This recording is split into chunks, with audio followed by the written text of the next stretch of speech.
Hello, do you hear me, Vaush? Oh my God, we made it happen. God Almighty, I didn't think it was possible. Well, howdy.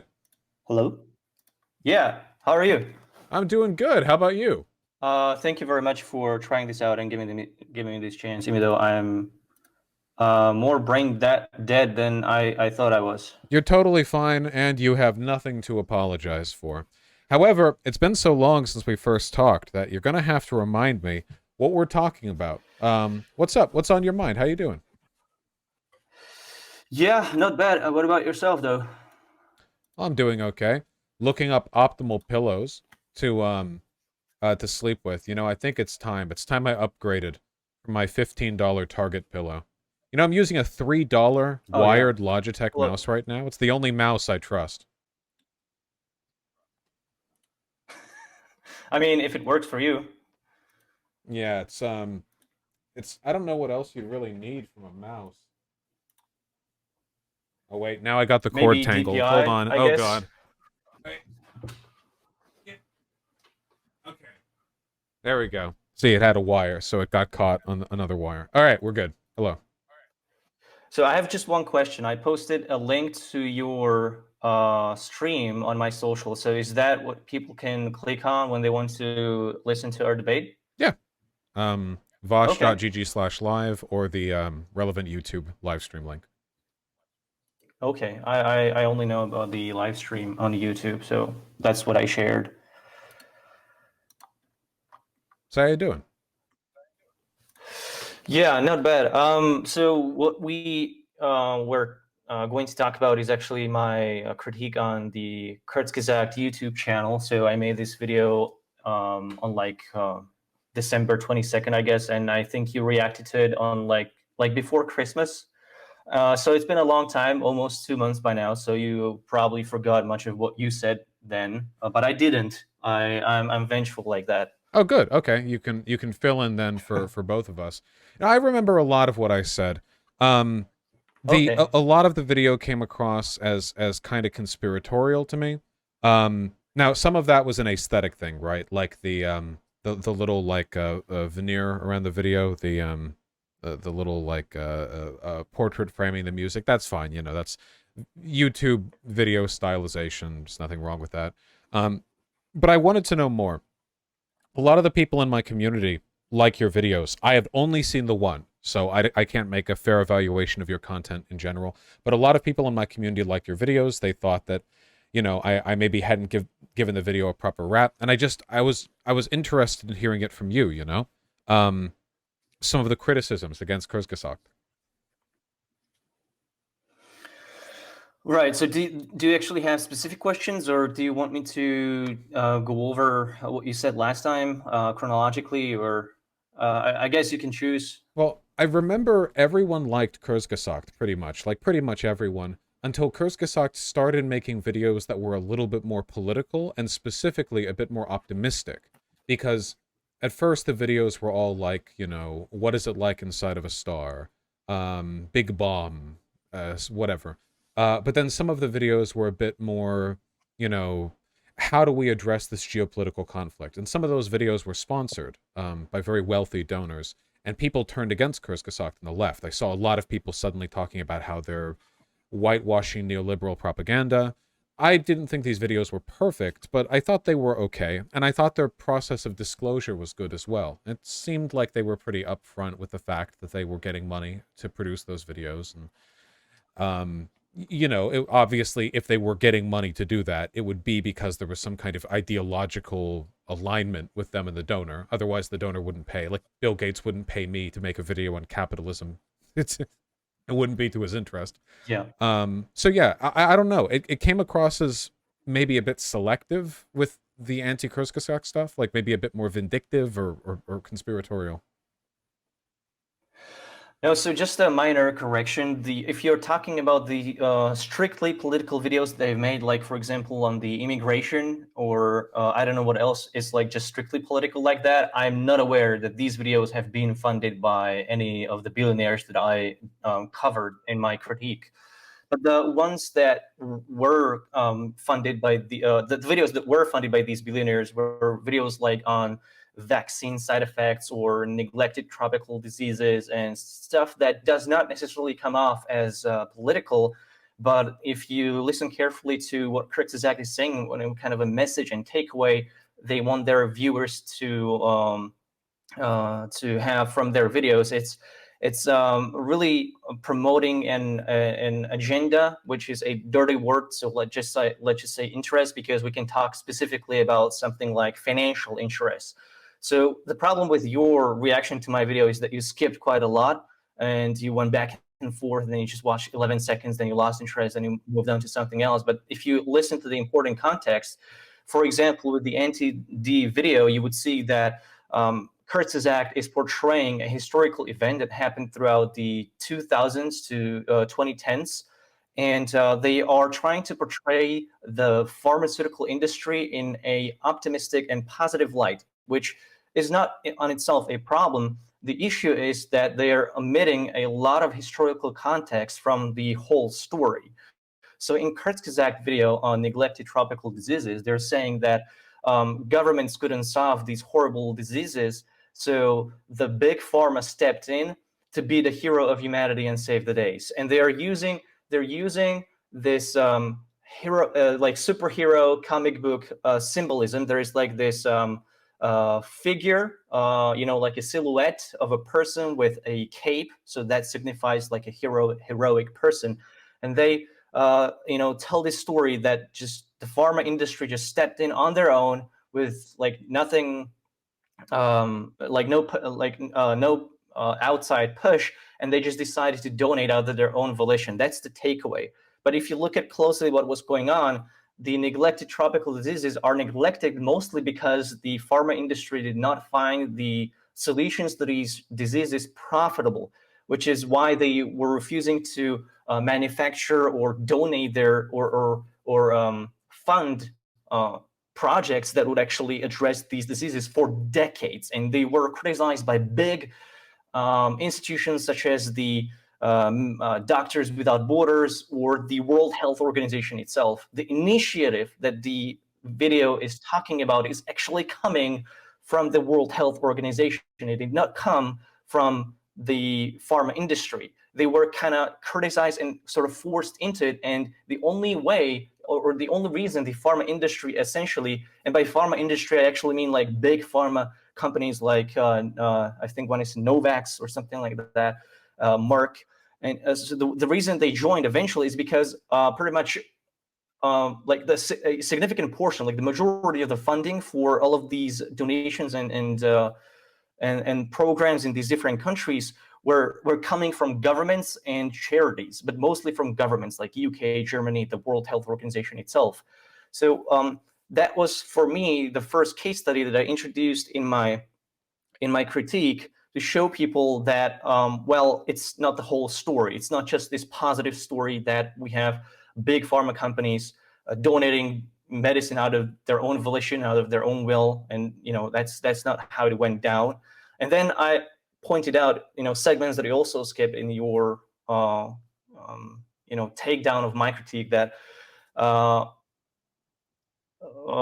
just lost my train of thought. But what I was going to say is, that Bill and Melinda Gates Foundation, both of them, Bill and Melinda Gates, they actually were boards in at least two companies that were participating in this.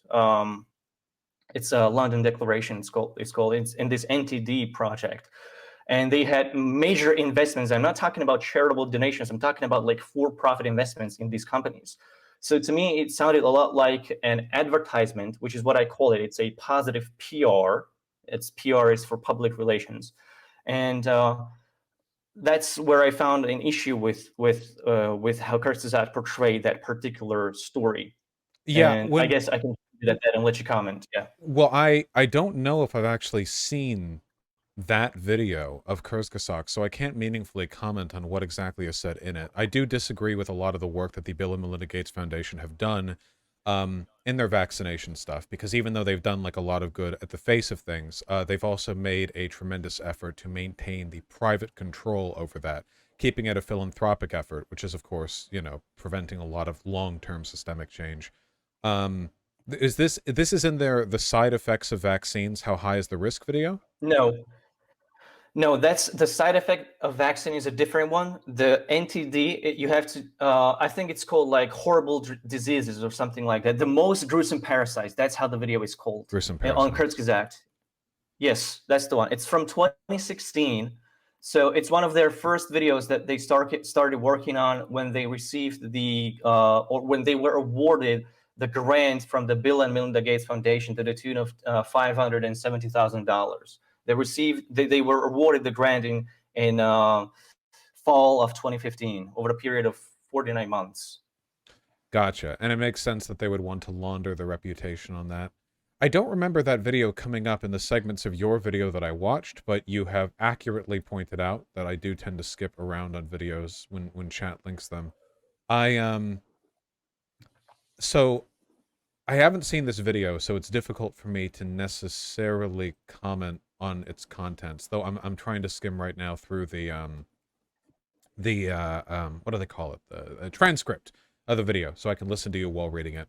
Though that might take me a hot second. I agree with that. As you've characterized it, I agree. I mean, it's worthwhile to point these things out. Do you think that Kurzgesagt is like uniquely irresponsible with disclosing their influences and their biases? Because I think by the standards of YouTubers, I feel like they're generally actually quite good at it.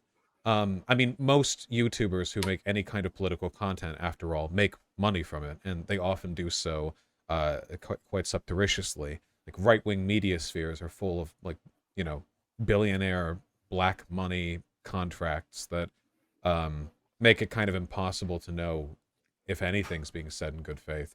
Do you think they in any way rise to a higher standard than what you'd see on average?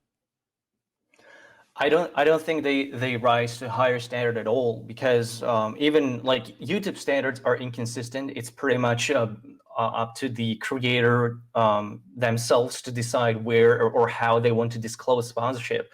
Sometimes creators try to blend it in within the main content, to make it so that people do not skip over an ad, and that can be interesting and it could be creative, but it can also be considered to be disingenuous. And I'm not giving any value judgment here. I'm just pointing out different ways that it can be viewed. So I did a poll on my channel, and I know that this is not representative of the whole population or anything like that. But my channel, it's mostly male, so that's the main limitation of my poll. But around 70% of the people chose the option to have the creators be required to disclose sponsorship before the video starts or during intro. So that would be like within like the first 2 minutes if your video is like 10 minutes. But before the video starts would be like when you click on the video, it says this video is sponsored by brilliant.org, let's say, and then go onto the video. It's just like 2 second disclaimer. It's not the sponsor segment itself. Now with Kurzgesagt, what happens is that pretty much all of their disclaimers are towards the very end of their video, sometimes even after the outro. So outro would be something like, hey, thank you very much for watching, etc., and then silence, right? And maybe some ambient music or something like that. So for the last like maybe 15 seconds of that, you would get this pop up on the screen, and it would say this video was made in partnership with the Bill and Melinda Gates Foundation. Sometimes it would say it was sponsored.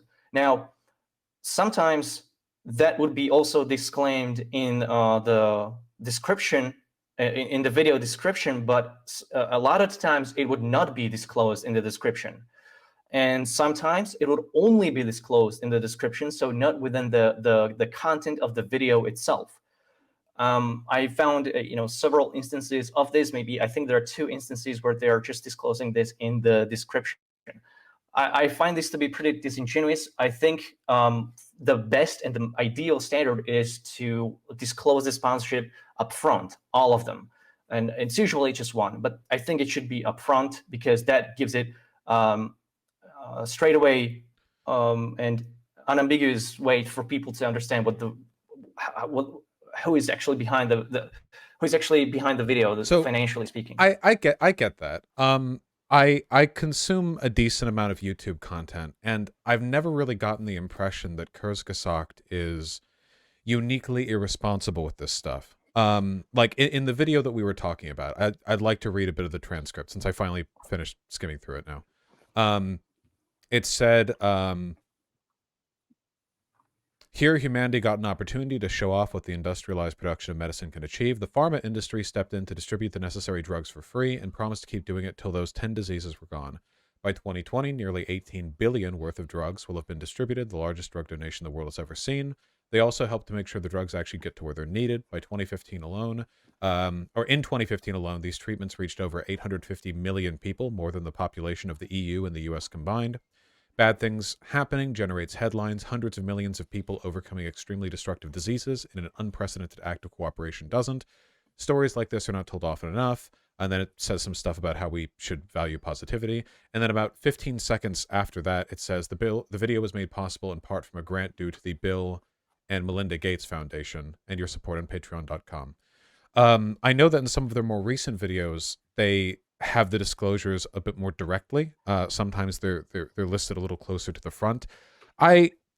It's not to say there's no value in criticizing Kurzgesagt or pointing out that there is a lot of like kind of like, you know, billionaire money rolling about, but the video really seemed to hit them very incisively with the idea that this is like this secretive, like behind the scenes billionaire funding, when I felt like they were adhering to the standards of disclosure on YouTube, like higher than most channels do. I don't Oftentimes know. I doesn't don't know happen at all. how you can say that. I'm sorry to just to just cut you off like that. But I don't know. I don't understand how you can say that when they consistently disclose their sponsorship towards the end. If they didn't disclose their sponsorship or their relationship toward the end, there would be no other space to disclose that. So they chose the very last moment in their videos and on their YouTube pages where they could disclose this information. In my opinion, and in opinion of a lot of people, and you could do this poll in your audience. You know, some people would say, well, it doesn't really matter. You know, like let's say libertarians would say it doesn't matter. You know, even if they don't disclose their sponsorship at all, you know, we don't want to have any sort of requirements at all. But you know, you're always going to have people like that. So it's interesting to see what people think. I personally think that it should be upfront. And if channels are not disclosing their sponsorship upfront, I think it's a bad practice. I never said that Kurzgesagt is uniquely irresponsible here. I'm just pointing out one of the irresponsibilities that Kurzgesagt is engaging in. And this is in context to the broader picture of what Kurzgesagt is doing in terms of their, let's say, propagandizing in their videos. Well, that's my thing. Even if I might agree that it's better to have it up front, I can understand why they do it up front. I don't think it's to hide the information, because they could certainly hide it a lot better than they do now if they really wanted to. I think it's just because that's boring. Their videos are very well produced, and they're pretty catchy, and they grab you, and they try to hold you for as long as they can. It makes sense that they would keep sort of like disclosure info after the majority of the viewers have already seen most of the content. So I don't think it's being done for conspiratorial reasons. I don't think they're like ashamed of where their money is coming from, because they could be Right, hiding it like right. quite a I bit don't. better. Yeah. Um, Yeah, no, they are not ashamed of whom they are receiving their money from. I've never said that. I'm not making any conspiratorial claims here. And I'm not saying this is any sort of secret or anything like that. I'm just pointing out that it's not the best practice, and they could have been doing better. And in my opinion, and this is what I also say in my video, that this is what they should be doing better.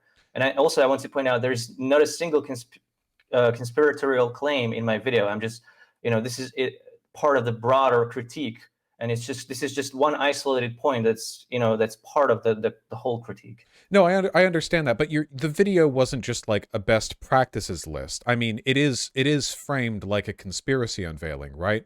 Where it talks about like, did you know that like, you know, they hide this info at the back, but in reality, like so much of it is coming from this and that. Like the framing of your video was not just, I would like to see best practices for sponsorship disclosure in YouTube forthcoming. It's specifically about Kurzgesagt and the information that they put forward. And the way you framed it in here was absolutely a suggestion that it was like disingenuous, that they were doing this because they were trying to hide this info, because the title of the video is how Kurzgesagt cooks propaganda for billionaires, right? But cooks, I mean, when I hear that, it reminds me of like laundering money, right? It's like it's they're not just saying positions they hold. They're like disingenuously fronting, like in bad faith, you know? It's like, yeah, they're No, cooking the books. I'm not suggesting bad intent there. You know, because that could be very well believing in everything they are saying, and I actually think that that's what they're believing in. But I don't think that just because you believe in propaganda, it doesn't make it propaganda suddenly. One way to debunk that would be, you would have somebody could say that the difference between a propaganda and education is that if you advocate for something that you believe in, that's education, and if you advocate for something that you not believe in, that's propaganda. Well, there was a Nazi propaganda, and I'm pretty sure that the people that spread Nazi propaganda believed in it, right? So that does not make it not propaganda somehow. It's still propaganda, and Well, that's the same. That's the same thing here. I mean, I'm not comparing Kurzgesagt to Nazis. So, okay, so please, everyone, calm down. They're not Nazis. I'm just pointing out that this is an issue that people, when they hear the word propaganda, they try to ascribe intent to the author, but we don't know the exact intent. For what I've been able to read from Kurzgesagt, it's usually the reverse. So Kurzgesagt is receiving that much money because they already have these beliefs, and so they're perfectly comfortable with sharing those beliefs while getting paid for it. so what makes it propaganda then? Because it seems like then by that standard, if it's propaganda to say something that is both true and sincerely believed, you and I would also be propagandizers to the same extent, no? For sure. Oh, sorry, one second, one second, Propaganda one second. has. Sorry, one second. My cat's doing Yep. something. Daniel, Okay. Daniel, you are a ground cat. You are on the ground. Oh my! That was 6 inches. I dropped Daniel. He did a combat roll. Daniel, Daniel. Thank you. No. He just got stuck. Sorry, he got stuck. He climbed up but couldn't go down. Okay, sorry. New Okay. kitten. Okay, sorry. But like, by what standard then is all of this propaganda? Okay. Or like, if that's the case, then what is the central criticism? Okay. Well, these are two different questions. So I would like to maybe answer the first one. So what is propaganda is a separate question, and the central criticism of my video is also a separate question. So do you have a preference? No. Well, I want to know what propaganda is, or Okay. what it means in the title. Okay. Then. Well.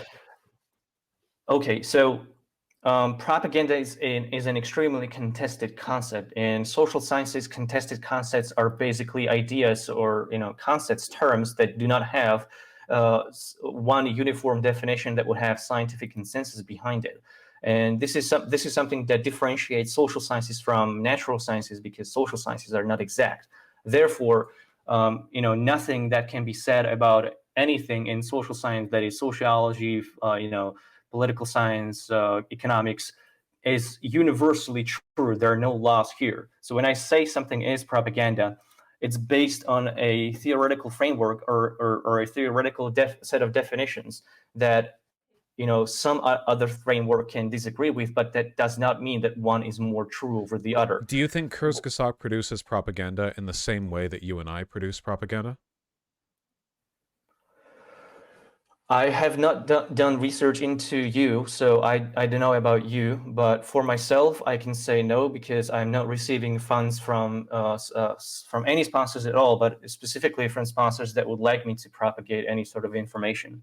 So being paid to do it is like what draws the line for propaganda for you? No, no. Hello? Hello?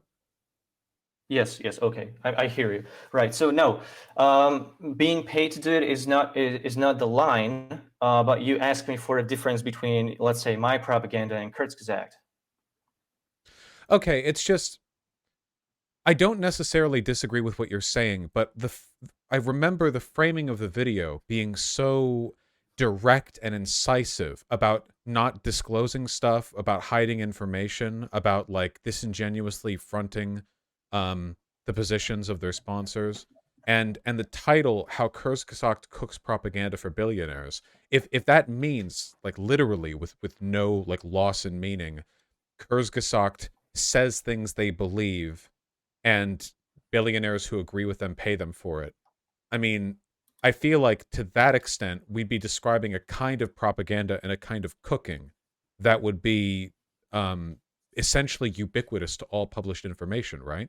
I mean, when we produce studies or meta-analyses, we're doing functionally the same thing. There's a implicit bias there with where they get the money for, and what they use it for, and what incentives there were to produce that information, research and analyses and federal bureau investigations. It seems like almost everything would meet that definition. And that's the issue I had with Kyrgyzstan, right? It's not that I agree with everything they say. I don't. I don't like a lot of their, like, bullshit neoliberal things are going up, up, up, and we can tell by the line kind of bullshit. I don't like that. But I don't think they're disingenuous. I don't think they're cooking anything. Again, it does not have to be disingenuous, whatever that word means. You would have to define that. We are talking about intent here. But again, in the academic discussion, intent is not necessarily the focus. Sometimes it is, for some scholars it is, but for others it is not. Then the issue here is that, Kurzgesagt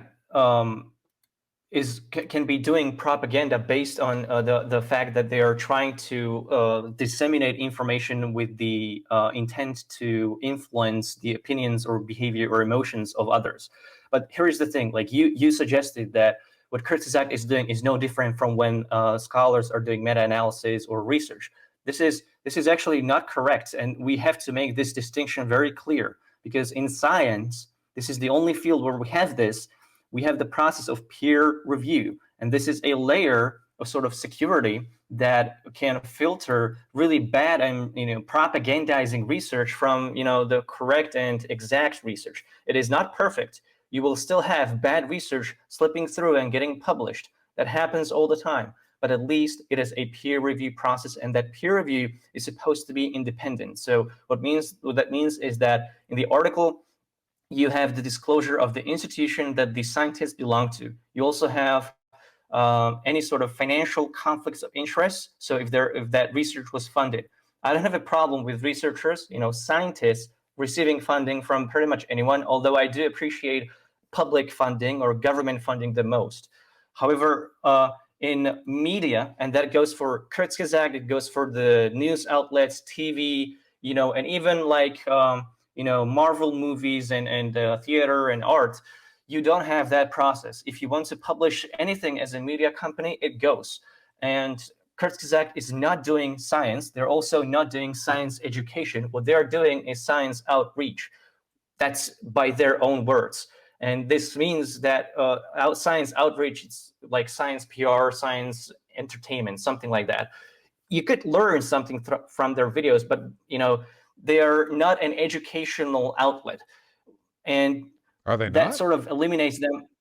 Not necessarily. They could be used for educational purposes if they do some sort of interesting graph, and you could use that for educating kids or something.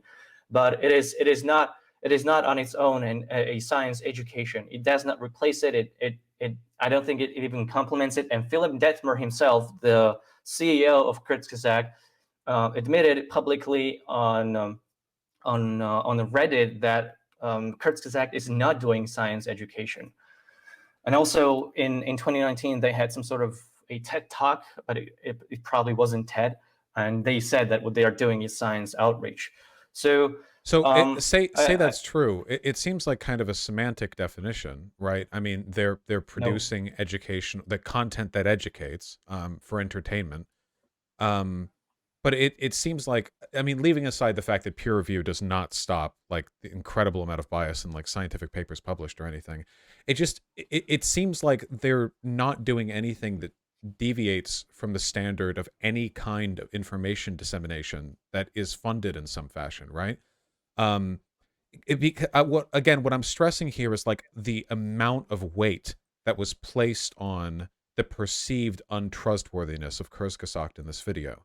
Because what you're saying to me right now is like, I think they should do best practices for disclosure, and like I don't think that they can provide a full scientific or social education, which I agree with.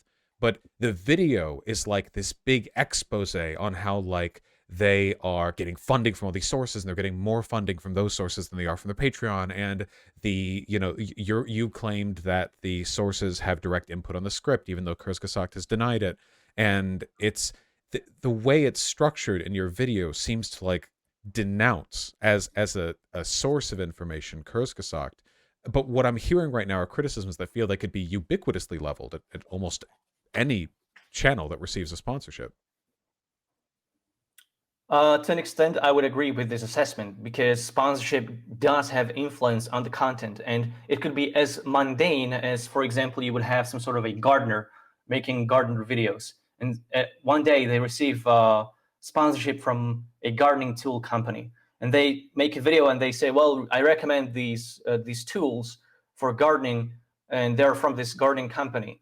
And then you go, well, that's kind of a conflict of interest because now you're not, objectively and without at least that financial bias recommending me these tools. It's because you're benefiting from it financially. It is a conflict of interest. It's a statement of fact. This is, people could try to deny this. You could say that this is not a big deal because in your response to my video, you say that this is how it works. But that does not make it okay. That does not make it not a problem anymore. This is a significant and a growing problem in all kinds of media. That sponsored content and advertisements. This has been criticized by scholars from across the political spectrum, and it does create a scenario, or rather an environment, where positive views on certain products or interests or behaviors are being supported, are being funded, while their critique is not. And it is a huge problem. I can give you a specific example that is not related to this, but it is related to where I'm coming from, which is from privacy and security. So throughout many, many years, you would have VPN companies, these are virtual private network companies, sponsoring videos on YouTube and in all social media platforms, telling people that with a VPN you get a military-grade encryption, it will hide your location, it will make you immune to hackers. None of these are true. These are factoids, or just straight out, like, I'm not going to say lie because lie is implying intent, but it's misinformation at least. And a VPN is not doing anything to actually elevate your privacy. It's only mildly obfuscating your IP address, which is just one data point out of thousands or dozens of thousands companies can collect from you. So just relying on the fact that you use a VPN or pay for a VPN is just gross. And now we, privacy educators or researchers, we have to now go and tell these people, well, no, do not trust this false information that is being spit out there by pretty much everyone. This is doing damage because people have false sense of security, which is even worse than not having security at all, because you think you're being secure and then you do things that expose you to your adversaries. So this is very similar to what is going on here. Kurzgesagt is making a lot of videos on topics that are in the interest of their sponsors, and that is a clear and a direct conflict of interest. And I show a pipeline that extends beyond this direct relationship, because usually you have just a creator. Like, for example, I think Mark Rober once made a video that was sponsored by Bill and Melinda Gates Foundation. But and they, I just sorry? I just want to jump in really quickly. The Mhm. the conflict of interest that you're describing is going to be the case for literally any sponsorship, especially if you're talking larger Yes. sponsorships. So if that's the case, like, this is just a problem with capitalism, right? Because money buys influence. But this is about Sponsorship. right, and the idea of sponsorship and the idea of like a lot of stuff pertaining to how media works is that the more money you have, the more you can influence public opinion, and I agree with that. But usually we talk about these conflicts of interest specifically when they beget some kind of negative consequence.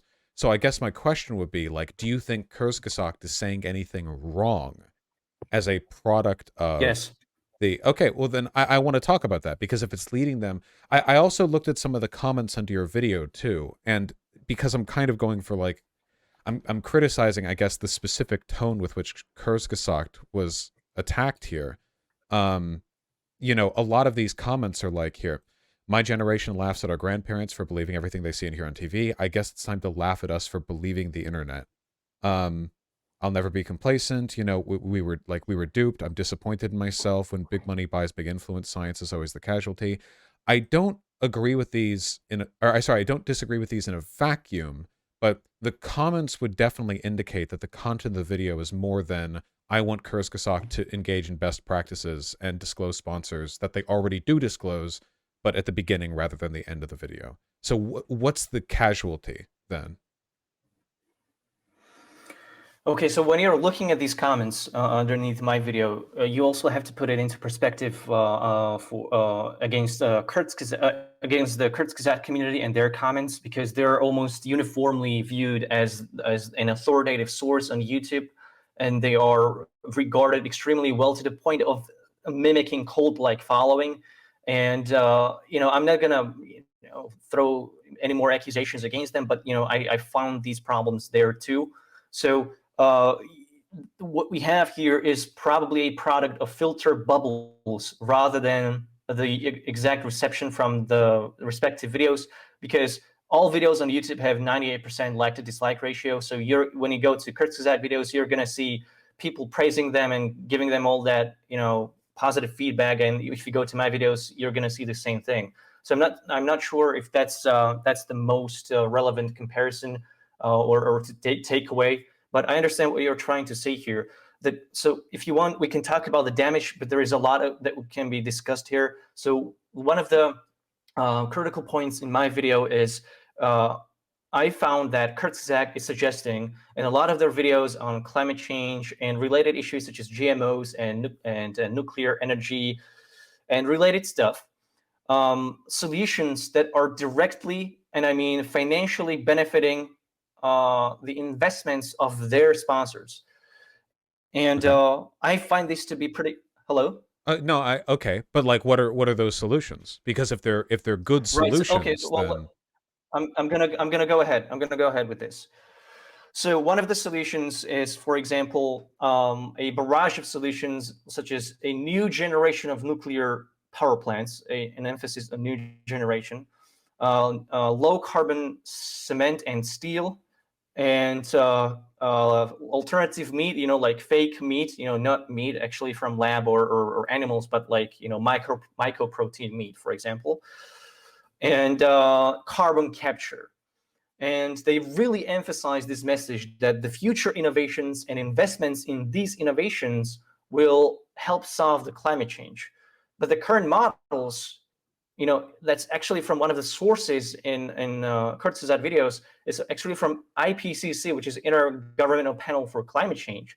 And they say that with these models that Kurzgesagt is suggesting, we are actually going to way overshoot the 1.5 degrees Celsius goal, which is the fundamental goal that, you know, the IPCC says that we need to reach. Kurzgesagt is aiming to 2.5. And this is like catastrophically different changes. And well, we're so not going to hit the let's talk 1.5. That can't happen anymore. We lost that. that could have happened. That could be possible if we were really radical in how we wanted to approach that. No, oh, But you know, with at this carbon point, capture, 1.5 is definitely off the table. There's no way. One, like, if 1.5 from this point would be like that would be like all humans die of a virus and like all production stops or something. no, you would. It is very unlikely that it will happen. It is extremely unlikely, but it would be possible. You know, the further back you go, the more possible it becomes. If we were to really implement radical changes into, you know, changing of the infrastructure and implementation of solar and wind energy and other solutions around that as well. But you know, like most of this, right? But the thing is that with carbon capture, carbon capture is actually a category of capturing technology. So what they're referring to is actually direct air capture and storage. So these are huge facilities that are basically like air pumps, and they're pumping carbon dioxide from the atmosphere while consuming a lot of energy. And they're hoping to store this carbon dioxide under the earth, or using it for drilling, oil drilling. That's what carbon capture is being used for currently. So there is actually, like, there is no scientific study that proves the viability of carbon capture. So What Kurzgesagt is drawing from is actually commercial sources that were actually funded by Bill Gates. well, These are the videos that. the only bit we're working on right now from the transcript of the video we're talking about is him saying enormous amounts of human ingenuity are being brought to bear on this problem, with more and more people deciding to prioritize preventing rapid climate change. Solution for low carbon production of cement, electronics, and steel, innovations like artificial meat and carbon capture are in the works. The more of these technologies we deploy, the cheaper new and better technology gets. Um, and that's about it. Later, No, they that's not talk it. a That's bit not more. it. Yeah, no, they talk a bit more about the viability of carbon capture as a technology. I don't necessarily disagree with this. They say, so to be specific, they say in 2000 it didn't really exist. In 2022, that tech does exist and costs around $600 to remove 1 ton of CO2 from the atmosphere. Right. So let's talk about that. We can talk about that number. There's a problem with that number. Okay. So that number, that $600, that's coming from a particular facility called Orca facility, like the whale, Orca whale, and it's in Iceland, I think. And that $600 number was only possible because supposedly, that was secret, sort of secret at the time. But Bill Gates negotiated a deal with the Orca facility to get a discount on when he purchased that carbon capture offset. This is the real commercial price is 1,200. It's bound to go lower in the future, but it will take decade or more before it gets to 200 territory. And forests are like $25 to $50 per ton. Do So you think this is really like a problem though? We've known about planting yes, forests as a potential solution for a long time, but it's a video on our ability to fix climate change, and in it they list some developing technologies that they're putting a lot of faith in human innovation, to be sure. I don't doubt that, or I don't deny that. But it seemed like I don't necessarily think what we're looking at here is like a scheme to promote billionaire funded like climate change technologies. First of all, like, billionaires will have a hand in any climate change tech that is developed, of course, because of the way our economy functions. So necessarily, anytime you promote the technology we'd use to address climate change, like, you would be like doing PR work for them to an extent, or at least advertisement work. And furthermore, like, it makes sense that if they have an investment in that technology, that they would fund any channels that would want to talk about that kind of thing. But I don't really think we're looking at like a compromise or a failure on info. I googled the cost to capture 1 ton of carbon, and it says such technology is expensive, about 600 per ton of CO2 by one recent estimate, with some other studies saying that it might get even cheaper in the future. WRI.org says that it varies between $250 and $600 today. That might be a bit optimistic. Market Watch says between 250 and 600. I guess it kind of like varies study to study. I don't know. Like, it doesn't seem that bad.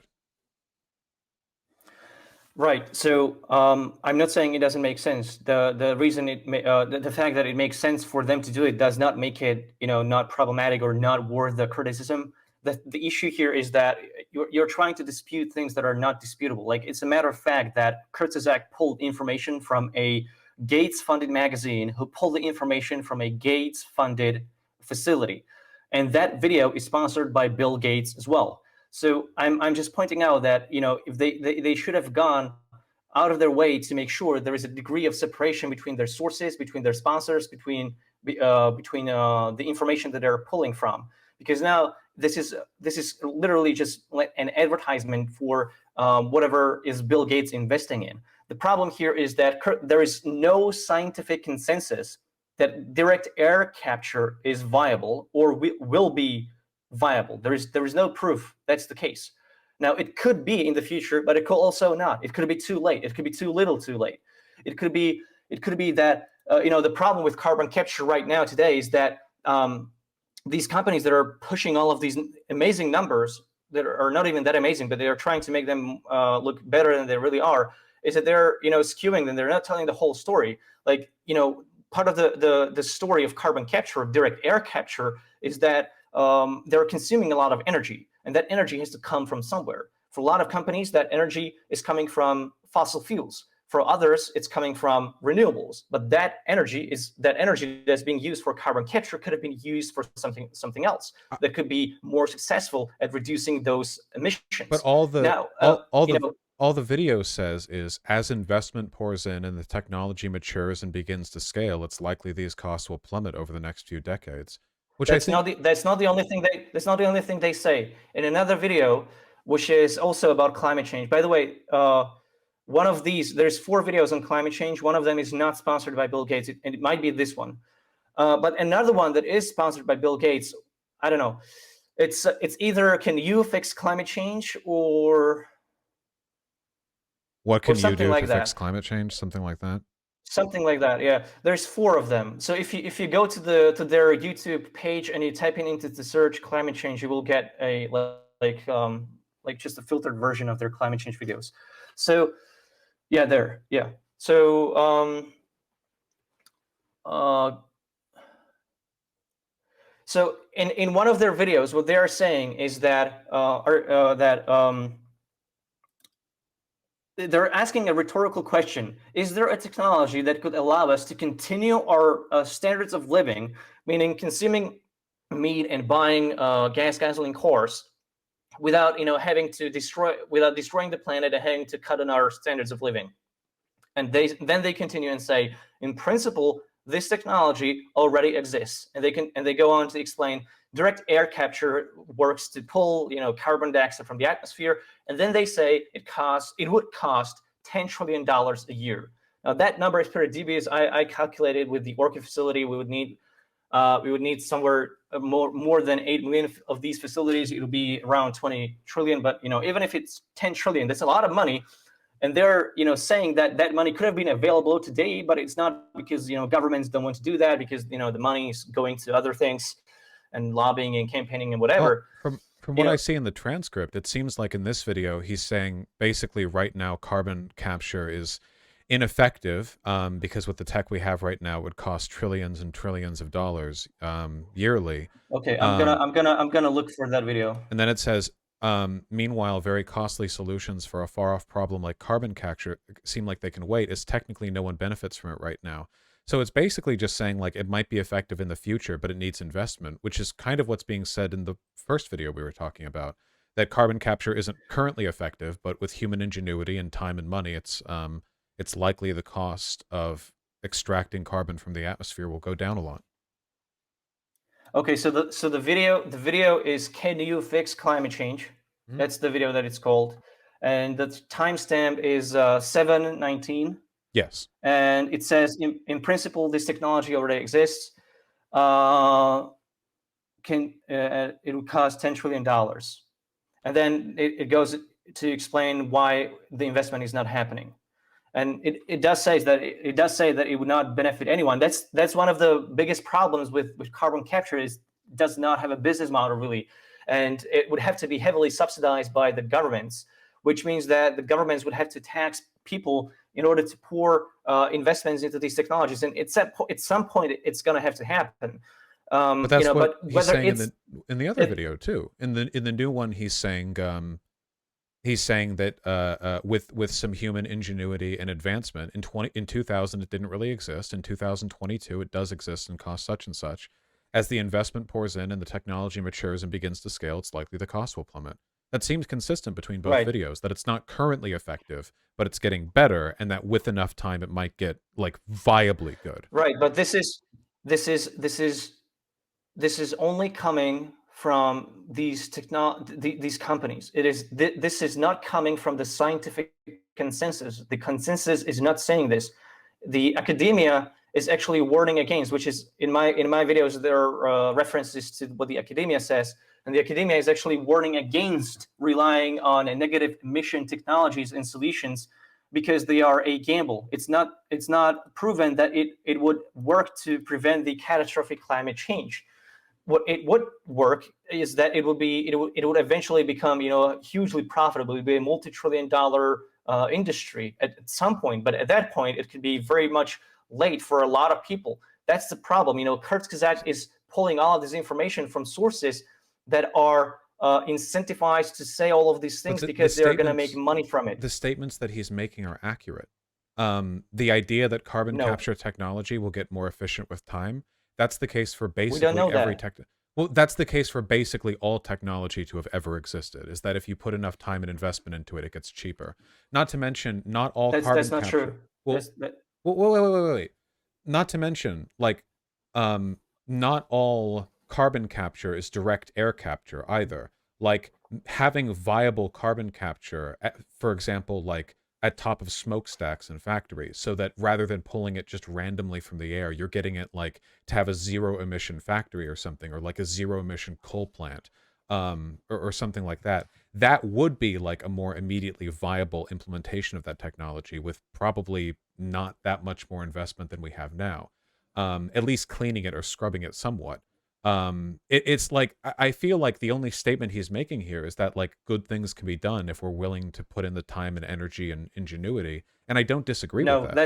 there is no evidence for this. There is no evidence. There is no research. There is no evidence. The only people who are saying this are the tech companies, and we've been hearing tech companies saying a lot of beautiful things about many future technologies, and they have failed. The thing that you said about like everything becomes more efficient if you pour money into it. No, it does not become more efficient. It does not become cheaper. Some things do, some things don't. For example, highways, they do not become cheaper. They do not become more efficient. The more you build them, the more you have them. Wait, The other example is blockchain technology. but they have. Wait, our highways, building highways is cheaper now than it used to be. We have more efficient processes for laying out asphalt and concrete. We've like massively, but like I don't like highways as like as infrastructure, but the process of building them has gotten cheaper. Um, Right, but we are not talking about the process. The process is not in isolation. The process is only relevant in terms of application. And in application, highways are failing because they are not making the traffic, which is the goal, more efficient. They're making it more clogged up. They're making maintenance more expensive. You can build the roads, but then you have to maintain them. Then they're incentivizing people to use cars more rather than less. So you have all of these issues that are external to the process itself, but they're part of the equation. This is the same thing with carbon capture. One of the things that I haven't talked about, and I don't even talk about carbon capture in my video because I actually deleted the whole segment on carbon capture because I thought it was a tangent. But I wanted to do a follow up on it, but I eventually, elected against it, at least for now. But the thing is, with carbon capture, you don't necessarily have the storage facility where you have the capture facility, which means that capture facilities will have to transport carbon dioxide into storage facilities. And that sounds obvious, but the problem is you're going to have pipelines for this. And in one American city, I don't remember which one, I can look it up, there was an explosion of a carbon capture pipeline, and it released carbon capture into the atmosphere, causing problems. These ruptures can happen even more frequently and more catastrophically than in regular, oil and gas so pipelines, I because the agree. pressure is immensely I agree. These high. are. So there, I I don't, I fully don't, I don't agree. think you, I don't think you agree. I don't think you agree because No, what I'm saying no, I here is fully that agree that these are issues, but I don't disagree with the idea that with time, money, and ingenuity, it could potentially be a good thing. So, for example, here, like, isn't the fact that there's private investment in these ideas at all indication that there is some good faith interest in the idea of making these profitable ventures? Like, corporations don't get involved in like a technology unless they think they're going to be able to make money off of it. And the only way they'd ever be able to make money off of carbon capture in any meaningful sense is if it could be demonstrated to be effective. We're talking about like a risk case here. Like, say at worst case scenario, some billionaires spend a few $1 billion more every year, and it turns out to be a dead end technology. I don't necessarily think that means it was like morally wrong for Kurzgesagt to say, amidst other technologies, yeah, this could end up being something that'll help us in the future. I don't think it's like a slam dunk or anything, but I'm Googling around with some like scholarly papers, EDU and org sites, and it seems like there's just a lot of discourse on whether carbon capture can ever be effective and in what way it can be effective and so on. Um, I mean, I don't think it hurts for them to try and invest. And I certainly don't think it's dishonest of Kurzgesagt to say that that is a technology that will mature if we keep investing in it. I mean, that is almost certainly true. It's matured over the past 20 years. Right, right. The technology will get mature, but probably it's not certain. But let's say it will. It does not mean that it will be mature enough or sufficient enough to solve the problem as they say it will, because we would have to be drawing this. The more we wait with current emission limitation solutions, the more we will have to pump carbon dioxide out of the atmosphere. So the IPCC calculates between 100 and 1,000 gigatons over the before the end of the century. So that means that we would have to be, like, currently we are emitting about 33 gigatons of CO2 into the atmosphere every single year. So we would have to be pumping possibly 60 to 100 gigatons of carbon dioxide from the atmosphere from the moment this technology becomes commercially viable. That would require such a significant amount of infrastructure investment that is so much higher than the current predictions are, that we would have to transform, like we would have to build 70,000 miles of pipelines in the United States alone just to offset some 15% of our emissions, of the United States emissions, or something to that effect. So that would, if you wanted to actually offset the whole emissions with direct air capture, you would have to build like 2 million miles of pipelines. But You I know, don't think and it's I don't think to the it's point. meant to fix the entire problem itself. I just think that it was listed at the end of Hold the on, video alongside wait, other potential technologies. wait. No, like this is the ratio. The more we wait now with the current implementations, the more we pump money or divert attention from currently viable and available solutions to the solutions that are not going to be available until decades from now. The more we will have to draw from the atmosphere. That's according to the IPCC calculations, or they have these different hypothetical scenarios. But to the point that you said that when billionaires invest money into something, that's because they want to profit from their investments. That's actually not. That's not true. That's not true at all. Billionaires or corporations invest into technologies for various reasons. Sometimes they want to integrate the technology and make profit from it, but other times they just want to shut down that technology. Other times they want to do what's it called? It's called talent acquisition. So that's when they buy a company that's interesting, that's a startup, it's successful, so they buy it up and then they transfer their engineering team into their own whatever department, and that original company is no longer working on the project. Companies are investing into patents that they will never use. Companies are investing into their own competition so that they can consume that competition later or even throughout the process. Companies invest into things in order to shut them down or eliminate them all the time. So it's not just because they want to make money off of that particular technology, it's that they want to monopolize their position. That's what essentially the publicly traded corporations are designed to do. And some people think that's perfectly fine. Others would criticize that it's putting Don't profit or shareholder value above all others. what if The it point is that this. just what if it turns out to be the case that after some middling failures and successes, a decade from now, some new method is developed that ends up being significantly more effective than before? I'm not a scientist. I assume you're not either. We're kind of deferring here to the imagined human ingenuity. I don't think Kurzgesagt didn't really evangelize carbon capture. I think he just said that the technology has progressed and God willing, it'll continue to. I think it's reasonable to assume that 10 years from now, it'll be better than it is now, because that's the case for basically everything technological.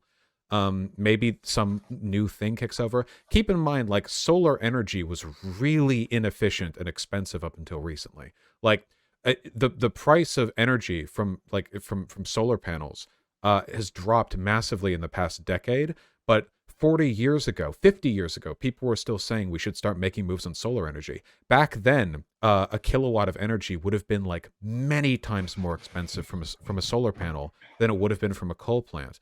But even if a technology is initially unviable, I think it's good to at least, put a foot in. I'm not saying that we like pause investment in renewables at all. I'm just saying that even if we went full tilt with the renewables, it's not like energy plants are the only thing that produce carbon dioxide. All combustion does, which means that we're still going to be looking for ways to reduce the carbon emissions of factories all around the world, hundreds, thousands, millions of them. And if it turns out like, hey, we found a cool way to like efficiently capture and like make inert or dissipate or use or transport somehow the carbon, that would be pretty cool. And that could be like an effective component to a broader plan to address climate change. Right. So now we are really losing the course here because we are going into these hypotheticals. I'm not gonna go there because it could be, it could not be. We don't know. Scientists don't know either yet because the consensus, as I said, is not there. I've done some literature review on this. The IPCC itself, which is in the Kurzgesagt sources, also does not recommend to rely on negative emission technologies, which is not just the direct air capture, but when they are making these hypothetical scenarios with the negative technologies included, they are placing the direct air capture at the bottom of it. But we're So not you looking to have rely on it. Just you that have that's like one of the things that might, that might long it term. might be, but the problem I have is how Kurzgesagt is presenting it, and they are presenting these solutions purely from the investments of for-profit businesses that they have in these technologies, and they are not presenting it as a scientific consensus because it's not there. It's extremely debatable. It's a hot topic, and this is what they should have said is that there are efforts into carbon capture technology. However, that technology is not yet proven, and we will have to see more research, not investments, not in human ingenuity, whatever that word is, not that, but Wait, but research. research takes investment. Wait, well, we're researching No, research does not take investment. wait, Research takes funding. That's wait, different. no, wait. No. In order to know whether carbon capture technology can develop in a good direction, you would need money to build more. You would need research teams and engineers. That would take investment. That's not going to be done by like a university on state grant. They might look at like meta-analyses of existing like efficiency, or they might review existing tech, but they're not down there in Stanford like building out a new line of carbon capture units. You like that requires investment, and it's a video on optimism. So I mean, he says like, hey, in the future it might be good if we put some investment ingenuity towards it, and we need those things. But we're not taking away from other stuff. I feel like you're insisting on a level of like commitment to this that isn't really demonstrated by the text of the video, I think it is clearly demonstrated by the pipeline of interests that are presented throughout Kurzgesagt research and their own video on, or multiple videos That's on this. exactly what I And mean. You're assuming that because of the funding. But I don't think that's fair. I think a reasonable I'm not person. assuming. I'm not. No, this is not correct. I'm not assuming this because of the funding. I am assuming this because of the funding of Kurzgesagt video, sponsorship, but also of the funding of their sources, and also how Kurzgesagt pulls from the very sources that are being funded from their sponsors. What I'm suggesting here is that there should have been a degree of separation. And I know what you're trying to show here, trying to show that some technologies go down. For renewables, that's true. Not all of them. For solar and wind, that's mostly true. Not all of them are so fantastic, though. And We have to uh, we have to fund it to find out. We can't know unless the, we. the the thing is that we currently have. No, no, no, no, no, no, no. This is the gamble that scholars are advising against. We don't have time to see if a solution will work decades from now or not. They're saying that we already have solutions that work, that are viable, such as the solar and wind. We have structural implementation for structural changes, such as the dirty word degrowth. But we don't have to go into that either. Well, I'm not a But Kurzgesagt degrowther, so dismisses those. Yeah, I would dismiss Yeah, degrowth yeah. as well. I don't care.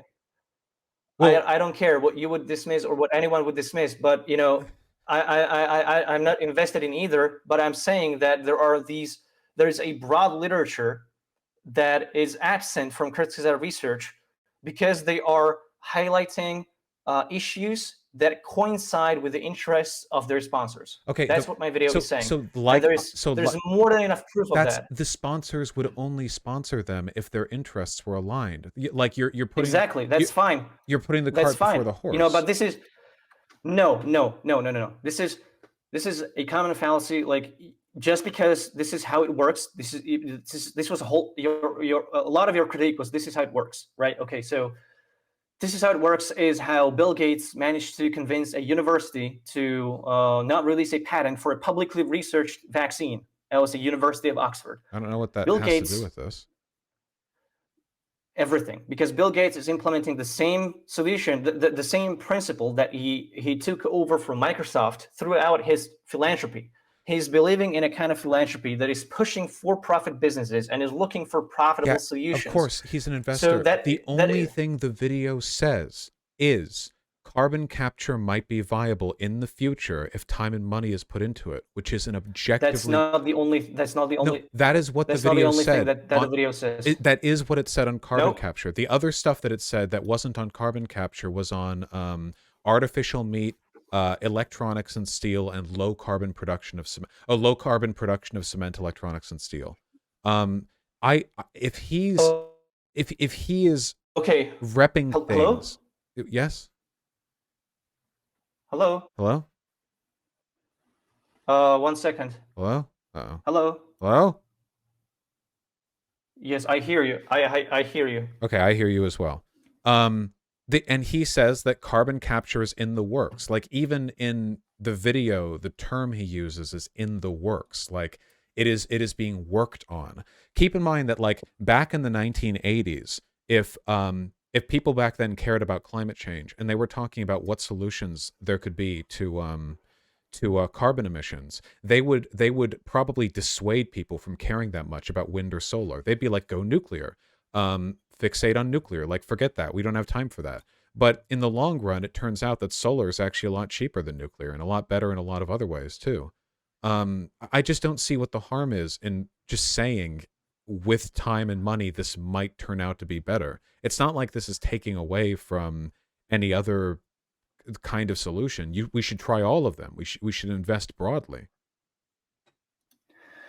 Right. So in the video that's called "Can You Fix Climate Change?", there is a segment that starts from 6:43 and it ends about 7:50, and from 7:00 it says, and I quote verbatim, "Do we need to give up on our way of life, and can the poor never achieve it? Can't some technology save us so we can continue to drive our big cars and eat meat every day?" At 7:19, they say, "In principle, this technology already exists. Direct air capture of CO2 draws carbon dioxide from the air so that it can be stored underground or transformed into products. But it would cost $10 trillion per year." And then they accompany this with a sort of animation that says that pictures a bird that is pushing away a pile of money that they supposedly have to fund this direct air capture project. So what this implies here is that Kurzgesagt is saying that direct air capture will allow us to drive our big cars and eat meat every day, so that we would have the poor achieve our standards of living, that is the West, the global Northwest, and they could have our way of life, and this technology would save us. This direct air capture technology would save us. The direct air capture is already here. It just costs $10 trillion that companies do not want to, that governments do not want to give, because there is significant oil lobbying that's preventing that from happening, and also political lobbying that's supporting some other subsidies and government projects. Right. So what they are saying is that we already have the technology that will allow us to continue our standards of living. This is exactly opposite of what Do you the IPCC do is you suggesting. really think that him saying, yeah, we could do all of this status quo stuff, it would just cost us 10 trillion a year alone in carbon capture? Do you think that's really an endorsement of carbon capture as it exists right now? He literally describes it later as a very costly solution for a far off problem, and one that technically no one benefits from right now. I think he's clearly indicating, like, I feel like you're misreading the video, because the video seems to me like it's saying, yeah, sure, you can keep your big cars and your meat and everything. Just, hey, don't mind forking out 10 trillion a year in order to scrub all that carbon out of the atmosphere. Now, he could have gone on and said I we couldn't even store all that carbon, but I think the point of this bit right here was like, yeah, no, that's not going to happen. Yeah, I think you're misreading what is actually being meant here. So when they say that it seems like it's a it's a solution, it's a costly solution to a far off problem. That's them portraying a perspective that people that are against this technology have. This is not what they are saying. That's kind of what the lobby against implementation of these radical solution is saying. And Do to you me, like disagree the that's like government from their perspective. subsidizes coal and oil? No, Well, I never said that. I I, never suggested that. I don't think this video is meant to suggest I, unironically that carbon capture technology could be the solution right now if only our governments would spend all the money in the world on it. I mean, if we go premise by premise, that's what the video is exactly saying. I don't think it is. I mean, again, it literally directly says after that, very costly. I mean, I think your reading of this is like really No, read it out. Read it out. Read the very costly thing. Read it out.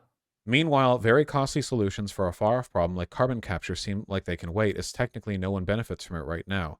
Some argue that a move away from capitalism is the only solution to this mess, true. Others insist markets should be even freer without interventions like subsidies, and some suggest we Right. need to do what's referred to as Okay. degrowth. Okay. That's fine. That's fine. So right. So that's fine. So what this segment is talking about is not their position. Is not the position of Kurzgesagt. What this segment is arguing is what the debate on this is. So this is like them saying like this is what people from oil or fossil fuel lobby would say. This is what people on the economic right would say. This is what people on the economic left would say. This is not their position.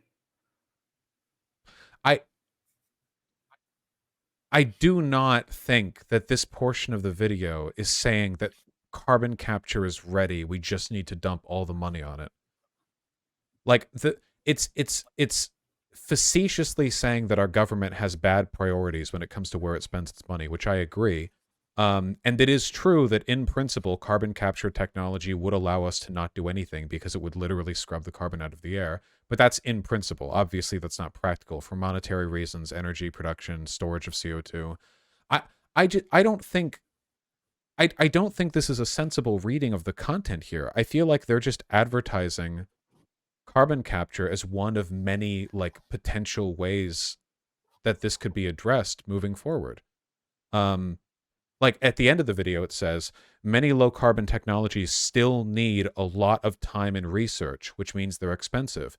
But more companies will make more efficient carbon capture systems, tastier meat alternatives, better batteries, cement alternatives, and so on.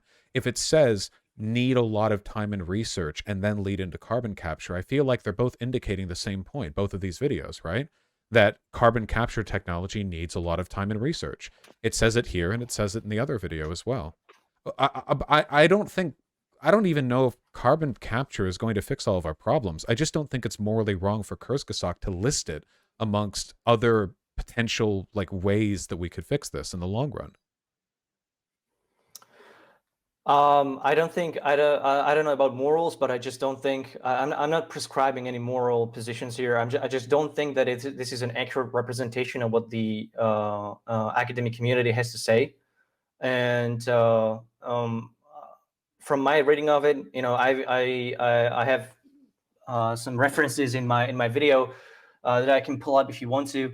But there is a lot of critique against this position. This position that we can rely on carbon technology, carbon capture in the future. There's a lot of pushback against that from a lot of experts in the field, consensus has not been reached. The video to me seems like it is giving that consensus, and But what's wrong with I just don't investing think in it? like Like, I feel like it is more. even if it's an edge case, what's wrong with investing? We're not relying on it. I'm not arguing. I'm not. But we are not arguing about what my critique is. What I'm saying in my video is that the solutions that are being invested into are not supported by robust scientific research. But Kurzgesagt is presenting it, is advertising it really in a way as a viable solution that is going to be there. A We don't know potential that. We just future don't know viable that. solution. A potential viable future solution amid many. At no point does he say that it's guaranteed to work or that it will fix the whole problem. You keep referring to the Right, but scientific. Kurzgesagt doesn't. They don't have to. They don't have to lay out these absolutes. They don't have to say guarantees or anything. Nobody's going to say these absolutes. I mean, nobody as serious as Kurzgesagt. But the thing is that they are advertising it in such a positive light that positive advertising is coming from sources that are just commercially interested in it. They could be right, but they don't have the scientific backing of it. That's my critique, and I want to stay at that critique. I don't want to go into whether or not it is right to invest in it. If billionaires want to dump their money into it, I don't have a problem with that. What I do have a problem with is when billionaires dump their money into technology that has not been proven, and then they go to media companies to promote that technology for them, and then in that process they tell everyone that we just have to wait for these technologies to come out. But that's how Because it always works. Every time there's like a new technology, like venture capitalists will fund it and start working on it and try to find commercial uses for it. And obviously, like if they don't advertise the new and developing technology, they're not going to have any prospective buyers. So when they have that, they still need to talk about it. Like Alexander Graham Bell with like the phone lines, right? It's one thing to develop like phone tech, but you need like lines run across every city in America for this to be viable in the long run. And that requires like a synchronicity of, hey, this is like a cool new tech that might prove to be really worthwhile. Like we need to keep investing, we need to keep trying. But also you need to reach out and say like, hey, this could end up working.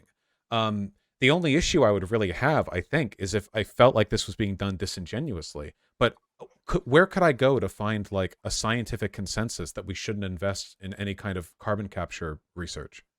Where would I have to look for that? there is not a scientific consensus. That's what I'm saying. If you want to go, you can go to the IPCC. If you want, I can just link it to you. I just have to find it in my research documents. Do you want me to go through that? Hold on. IPCC climate. No, I will find it for you. You will not find it. I can just send you a message. Okay, Hello? what I'm reading here from the header is the most recent report from the UN International Panel on Climate Change, the IPCC, has reaffirmed the vital role of carbon capture and storage technologies in achieving global climate goals. Right. Send me the link, please. Sure. And we are not talking. We have to talk about it from the perspective of when the video was made. So not from if the research is like from like this is from April 2020, and the videos that we've been talking about. Right, and this is a news article. This is not the resource. Okay, so well, let's go to the resource actually. Well, I didn't think we could just instantly look at. No, I just say I sent it to you on in a DM. Okay. I mean, I don't have a scientific education, so I don't think I'm qualified to read through some of the stuff they're going to say here. Let me take a look at the report, the media release. No, I would like you to look at this source because that's the source that Kurzgesagt is using in their video. And it's also the source of my claim, right? So I'm not going to use a claim that was not used in the research, but I'm gonna just paste. I don't think it's quote from the. I don't think it's necessarily wrong as lay people for us to look at a summary from here. Hold on, I need to use the restroom very quickly. You have my Right, but audience the while I'm gone. summary One is second. not going to have the I summary. need to pee for like 20 minutes. I've actually been. Hold on, just you have my audience. Okay. Wait, have you not been talking to my audience? What? No. They're like waiting for you to say something. I cannot see I cannot see the chat on in your Oh, they're listening. YouTube Okay. video. Well, they wanted to talk with you. Okay. We're looking at the report itself. Okay, so the quote here is Right. So in the report, you can just Control F and go ahead. CDR deployed. CDR deployed at scale, that's carbon dioxide removal, is unproven, and reliance on such technology is a major risk in the ability to limit warming to 1.5 C. CDR is needed less in pathways with particularly strong emphasis on energy efficiency and low demand. The scale and type of CDR redeployment varies widely across 1.5 C pathways. I don't see how this contradicts anything that Kurzgesagt says. Well, if you don't see that, then I don't know. We're just not going to see that. So no, you're misreading this. It says deployed at scale is unproven and reliance on such technology is major risk. They're not advocating against any investment in or research in or development of it.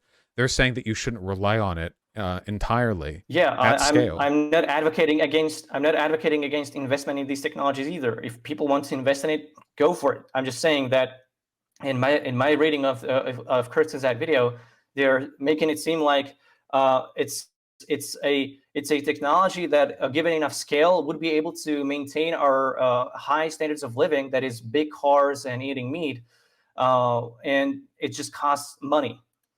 So that's what they're saying. Right. So, well, it does cost money. Like, but this is like your takeaway from anything that I'm saying. Like, this is how it works. But that's it's a non-response. You're not responding to the critique. The critique is that Kurzgesagt is presenting it as a viable solution that would be viable perhaps in the future or could be now, but science it could be viable. is not supporting that claim. No, it could be viable in the future, yes. So we should continue to research into it and spend money on it in order to test out the limits of the technology. You can't know if it'll be viable unless money is spent on it. There's no way. We need to do the research. Right, but when Kurzgesagt goes and says that we can have our high standards of living because in principle we already have this technology, in principle, that's a dangerous really suggestion. feel like you're reading that in bad faith. I do.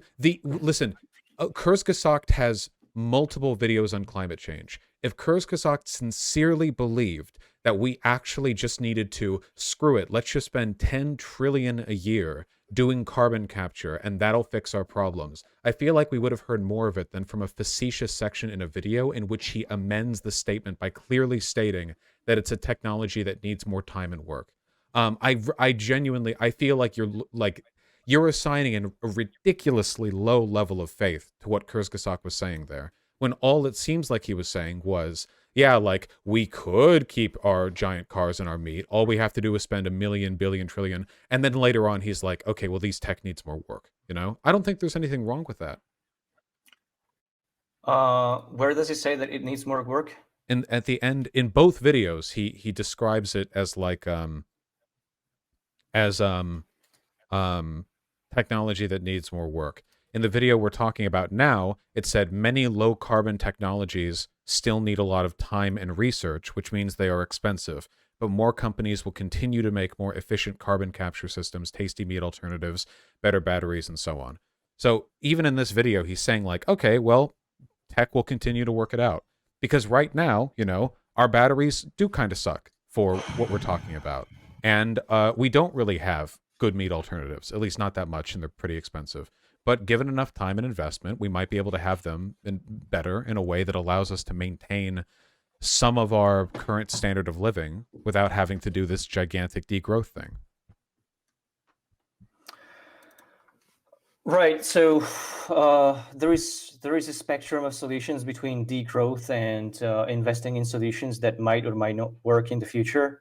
I think that advertising these solutions and using them as evidence for some optimistic outlook into the future when the calculated scenarios don't support that optimistic outlook is But a pretty the IPCC did say that carbon capture technology should be a part of our future for climate change. right. But if you actually read the report, or specifically these carbon capture segments of the report, you will see that that's mostly due to the fact that we are not doing enough in all these other aspects, and it's like they are admitting that for all of the scenarios that are calculating for 1.2 degree Celsius limitation, carbon capture will have to be involved. But they are also pointing out that we cannot afford to wait for that technology to mature. We really have to eliminate all emissions right now, because the longer we wait, and we are waiting, the more we will have to rely on this technology. That's the danger here. But nobody's talking about relying on it to the detriment of anything else. But that's kind of what's happening, because um, uh, radical implementation of solar and wind is not happening, and we don't also have infrastructural changes, because people still want to drive their cars, but we are not investing into Is into Kurzgesagt into advocating against investing in solar and wind? Vaush. They don't have to be advocating against solar and wind. Bill Gates, sponsor of Kurzgesagt, they have investments in solar and wind. Yes, because they're Nobody is billionaires. They arguing have against solar. investment in everything, obviously. No, no, no, no, no, no, no, no, no, no, no, no, stop, please. You're not listening to what I'm trying to say, okay? So I know how these things work, and I think that you're kind of treating what I'm saying as if like I wasn't able to form coherent or logical arguments. But you take like one thing that I'm saying, and then argue against that, when I'm not even following that train of thought that you're arguing against. Kurzgesagt does not have to be arguing against solar or wind. They don't have to argue any absolutes. I just have a problem with them advertising carbon capture to the level they are, because I did not find enough reason to believe in the technology to that extent. And I'm not saying that nobody should invest in the technology. I'm pointing out that it is a conflict of interest when you have a media company talking about it from the perspective of their own sponsors. And I think they should go out of their way to make sure that their sponsors, that their sources and the researchers that they consulted with are not coming from their sponsors, because then their research is tainted by the interests of their sponsors. That's kind of like But it you would seems say, like they didn't this is say how it anything works. incorrect. But that's the problem. But they were correct. This is from the IPCC report. All pathways that limit global warming to 1.5 degrees Celsius with limited or no overshoot project the use of carbon dioxide removal on the order of 100 to 1,000 gigatons of CO2 over the 21st century. Yes, that's what I was saying. So, I was saying exactly that if the in our video, IPCC report in our talk. so the IPCC report is saying we need carbon removal technologies, and in order to remove this much carbon from the atmosphere, we will need to invest and develop that technology. How is it irresponsible or incorrect for Kurzgesagt to then say, hey, this is a technology that we should look into? Because all he's doing there is aping the IPCC recommendation. No. There's a difference between recommendation and difference and a projection. So this is all of their projections with the limitation to 1.5 degrees. That's also I mentioned this, right? So the thing is that CDR is carbon dioxide removal. That's talking about all categories of carbon dioxide removal. That includes biomass, carbon capture and storage. It also includes reforestation, afforestation, limiting deforestation. It also includes soil, etc. It also includes direct air capture. Yes, it also includes direct air capture, and Kurzgesagt is mostly or almost exclusively talking about direct air capture. They're not really talking about reforestation. There's also kind of like the position of Bill Gates, not just himself, others as well, that he does not believe in reforestation or using forests or trees to eliminate carbon capture. Like, there's a lot that can be said about this. No solution is going to be perfect, but Kurzgesagt is highlighting direct air capture because that's the source of the most significant investment. Oh, I don't know if that's because they are doing it, but coincidentally, that's the source of most significant investment of their sponsors. That's what I'm highlighting in my critique. Okay, and but I don't go. But he didn't say anything wrong. The wrong thing to say is to highlight direct air capture while omitting all the other carbon dioxide removal methods. Well, because they don't really mention any of those. That section in the video was talking about technology and technological solutions. Reforestation isn't really a developing technology. We've been doing that for millennium. We know how to do it. That video is not talking about technologies alone. It is talking about solving the climate crisis comprehensively. And they are not mentioning reforestation pretty much at all. And well, hold on.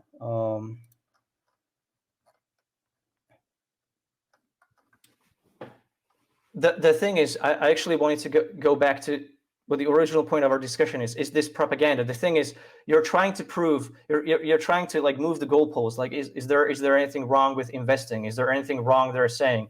I'm not saying there's anything wrong with investing. I'm not saying they're saying anything particularly wrong.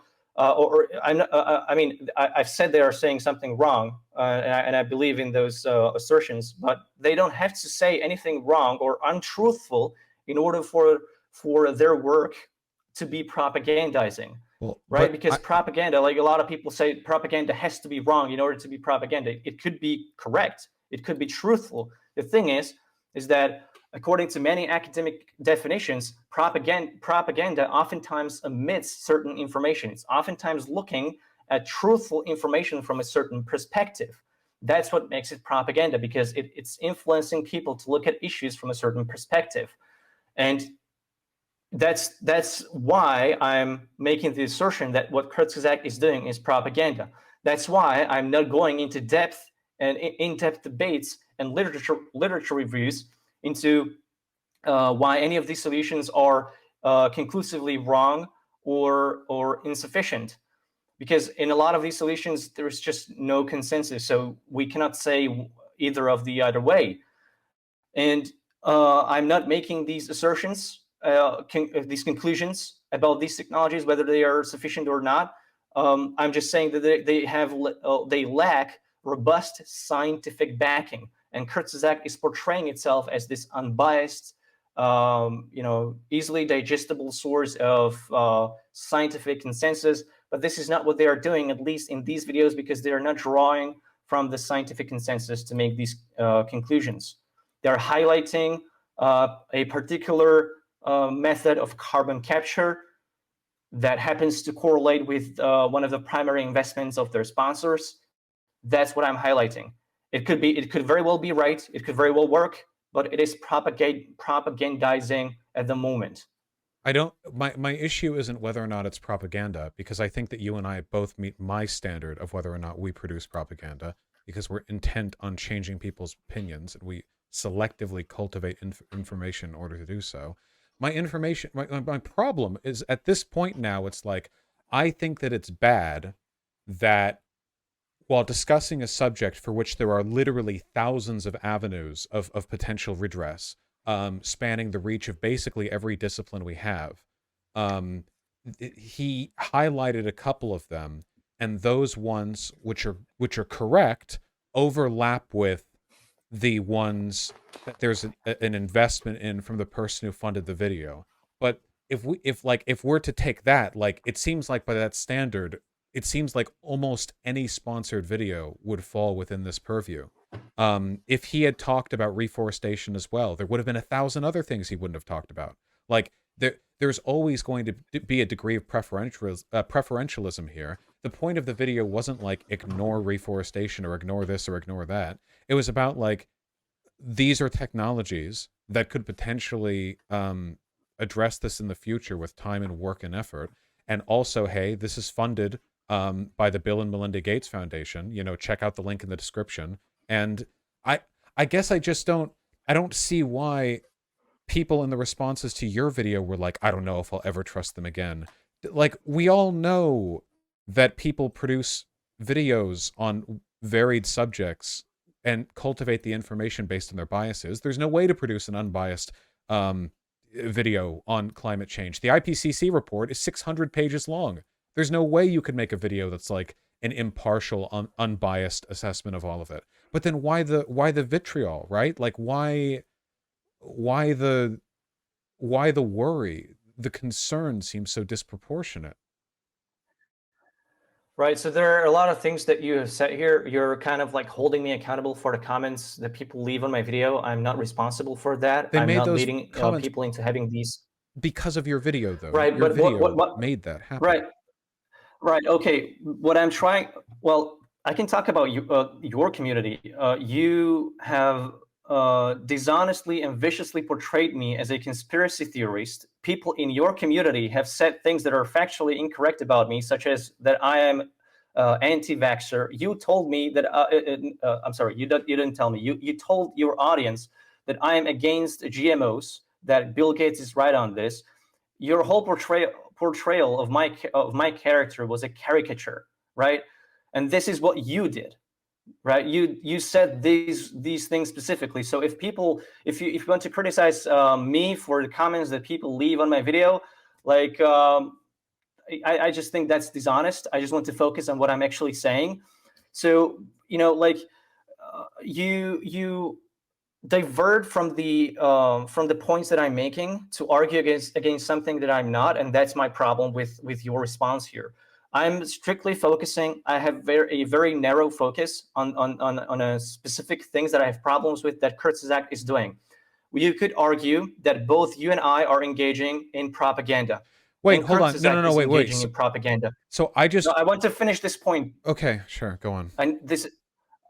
No, but like Kurzgesagt is being funded by billionaires, and their propaganda is being propped up, which is what I'm saying in my video. It's being amplified with this money, but our propaganda, if you want to call it that, is not, right? I don't know about you, but mine isn't, right?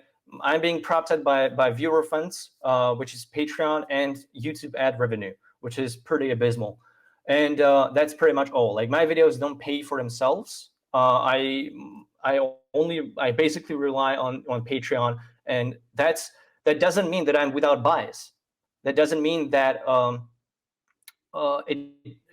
viewer funds do not incentivize me for or against certain positions, because that could very well be true. Nobody's free from bias. I agree with that.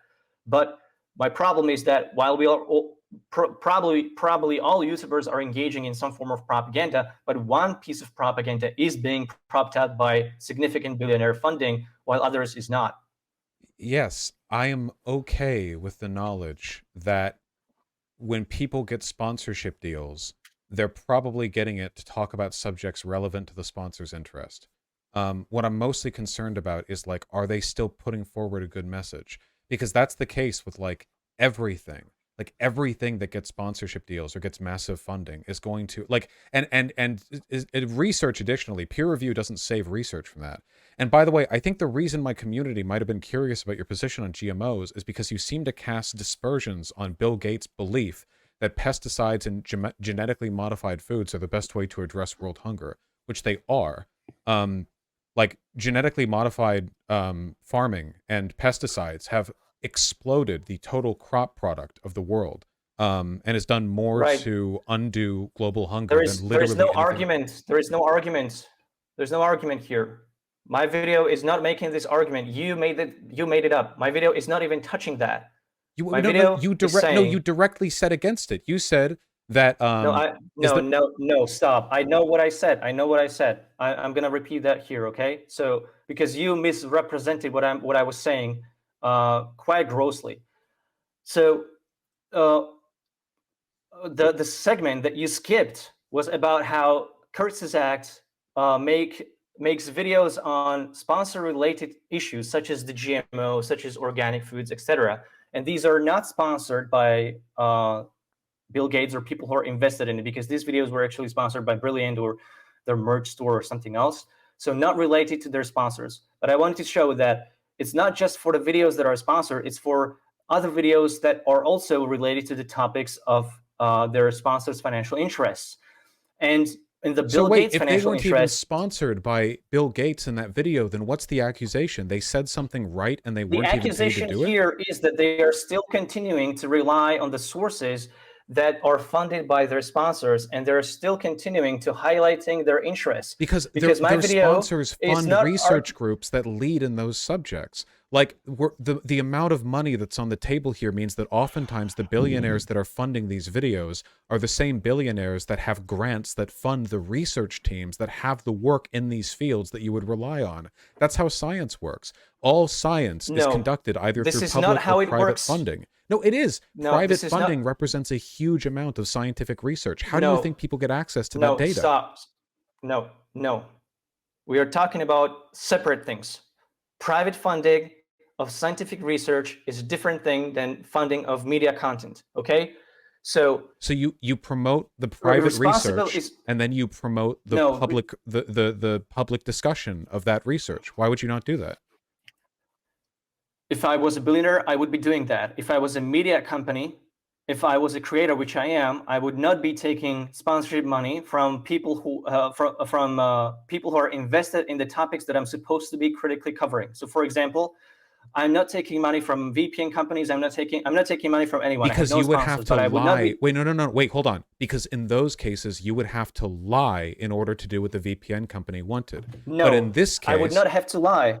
I would have to. I could easily say truthful things about VPNs, and I could convince people with facts why they should be using VPNs, because there are good arguments to use a VPN. I'm not arguing against using a VPN. I'm the debate is a much more nuanced. It depends on what you want to achieve. But that's the problem. Like, if people are taking money from the very entities that they're supposed to be critically covering, they are submitting themselves to the bias of the for-profit incentive.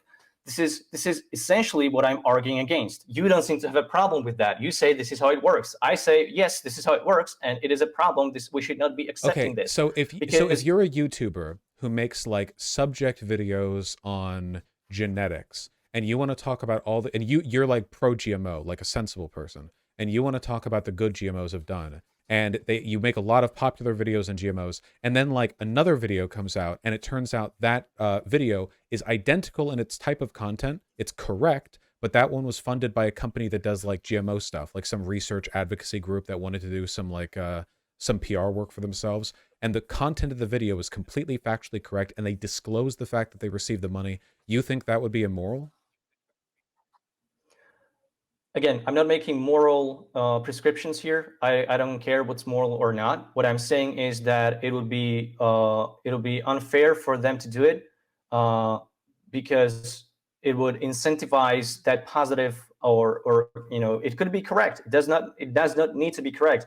You linger on this point that it would have to be incorrect. It does not have to be incorrect. How do you think media gets produced? We need money to do it. On YouTube, maybe we don't need it, because on YouTube we usually have low production standards, though not Kurzgesagt, because they make animated videos. But when it comes to like proper research groups, documentaries, TV shows that cover specific like historical or sociological issues, almost every large piece of media requires funding of some kind, and that funding oftentimes comes from groups that have a shared interest. If the shared interest means that you get to have a nice piece of media that discusses truthfully something that's interesting and informative, and they disclose the financial association, if we reject that relationship, what we're essentially saying is like, we can't have any kind of like financially supported lefty media, because any financial support would come with it some kind of precondition or some kind of like implied association. But we're dooming ourselves to irrelevance if that's the case. We'll always be making YouTube videos. We will never rise to the level of like broader systemic critique with something that gets viewed by a ton of people with real potential for change, because we're allergic to accepting money for the work we do, even when it's mutually beneficial. Right. So if you want to just play this game on the long enough timeline, the people who are going to win this game are the people with the most amount of money, and that group of people is getting smaller and smaller and more powerful day by day. And this is not a conspiracy theory. This is not. I'm not suggesting anything conspiratorial. This is just in the pure interest of for-profit corporations and their owners, etc. And there are all kinds of funding. Kurzgesagt, until recently, was receiving funding from the German state through PBS. That funding is pretty neutral because it's not coming from the government itself. I mean, like the parliament or whatever they have there. It's actually just coming from the taxpayers' money. Like people in Germany are paying a certain amount of money every month or every year, and portion of that goes to the Kurzgesagt German channel. That's a pretty ethical source of funding. Another ethical source of funding is something like merch, which Kurzgesagt also has. They also have commission work. That's pretty ethical. They also have Patreon, which is obviously, in my opinion, ethical. Although that also has problems, like you can look at someone like Tim Pool, who's also audience funded. I don't know to what extent, have never done research into him, but that audience funding is really propping up some pretty biased views, right? So conservative views. Shouldn't we evaluate then the views themselves rather than the source of funding? If you agree that crowdfunding can be good or bad depending on what it's funding, then shouldn't billionaire funding also be good or bad depending on what it's funding? I want more billionaires to fund lefty causes. I would love that. I would happily take that money because you accept that compromise anytime you're associated with any paycheck, right? If a lefty goes on like a show like John Oliver or Hassan Minaj, right? They're accepting paychecks from companies that have a ton of guidelines and regulations and what kind of stuff they can put out there. All of a sudden, a bunch of limitations are placed on what they can say, what they can write. They aren't as free as they were as like independent agents. A YouTuber can say basically anything that won't get them knocked off YouTube. But somebody on a syndicated TV program, they have to be pretty careful in a lot of ways. They can't even swear. But we accept that limitation, even though it is literally a like financial transaction which compromises the ability for them to be like fully honest and forthcoming in what they say, because this is like we need to. It's a necessary limit. And I think Kurzgesagt does a decent job with that. I don't agree with everything Kurzgesagt has said, again, but I think for the most part, they do a good job of maintaining a high standard of trustworthiness and, disclosure, considering where their money comes from. To a certain degree, this is very much true. If you are not open to the funding opportunities, you are kind of shooting yourself in both of your feet and your dick, and that's not good. That's kind of what I'm doing every day. And the issue is that I could not find a way to, for example, have a sponsor that is related to the topics of privacy or security in a way that would eliminate the bias from what I want to say, because these things are extremely fluid. Like one things get recommended one time and recommended against the other time because breaches, whatever. So I decided against it, and what this means is that my videos are not paying for themselves. It takes me like, let's say, 2 weeks, 1 month. For the Kurzgesagt video, it took me 3.5 to 4 months to make it. And the videos are not paying for themselves. The amount of work I put into it, it's nobody would be able to do this. The way I am able to do this is not sustainable. I admit that. I have pretty much no life. I don't own anything because I cannot afford any. I can't even afford a car. So it's a very it's a lifestyle that most people would not elect to live. And that's fine, right? That's okay. And I have a problem with content that is sponsored. I have a deep problem with that. A lot of the sources that I used in my video are also funded to an extent by some other billionaires. Like, for example, there's a good article from The Nation. That article is heavily against the influence of the Bill Gates Foundation and exposing some tax schemes, tax dodging schemes, allegedly. Right, and that video, that The Nation was actually funded by some other billionaire. I don't know their name right now.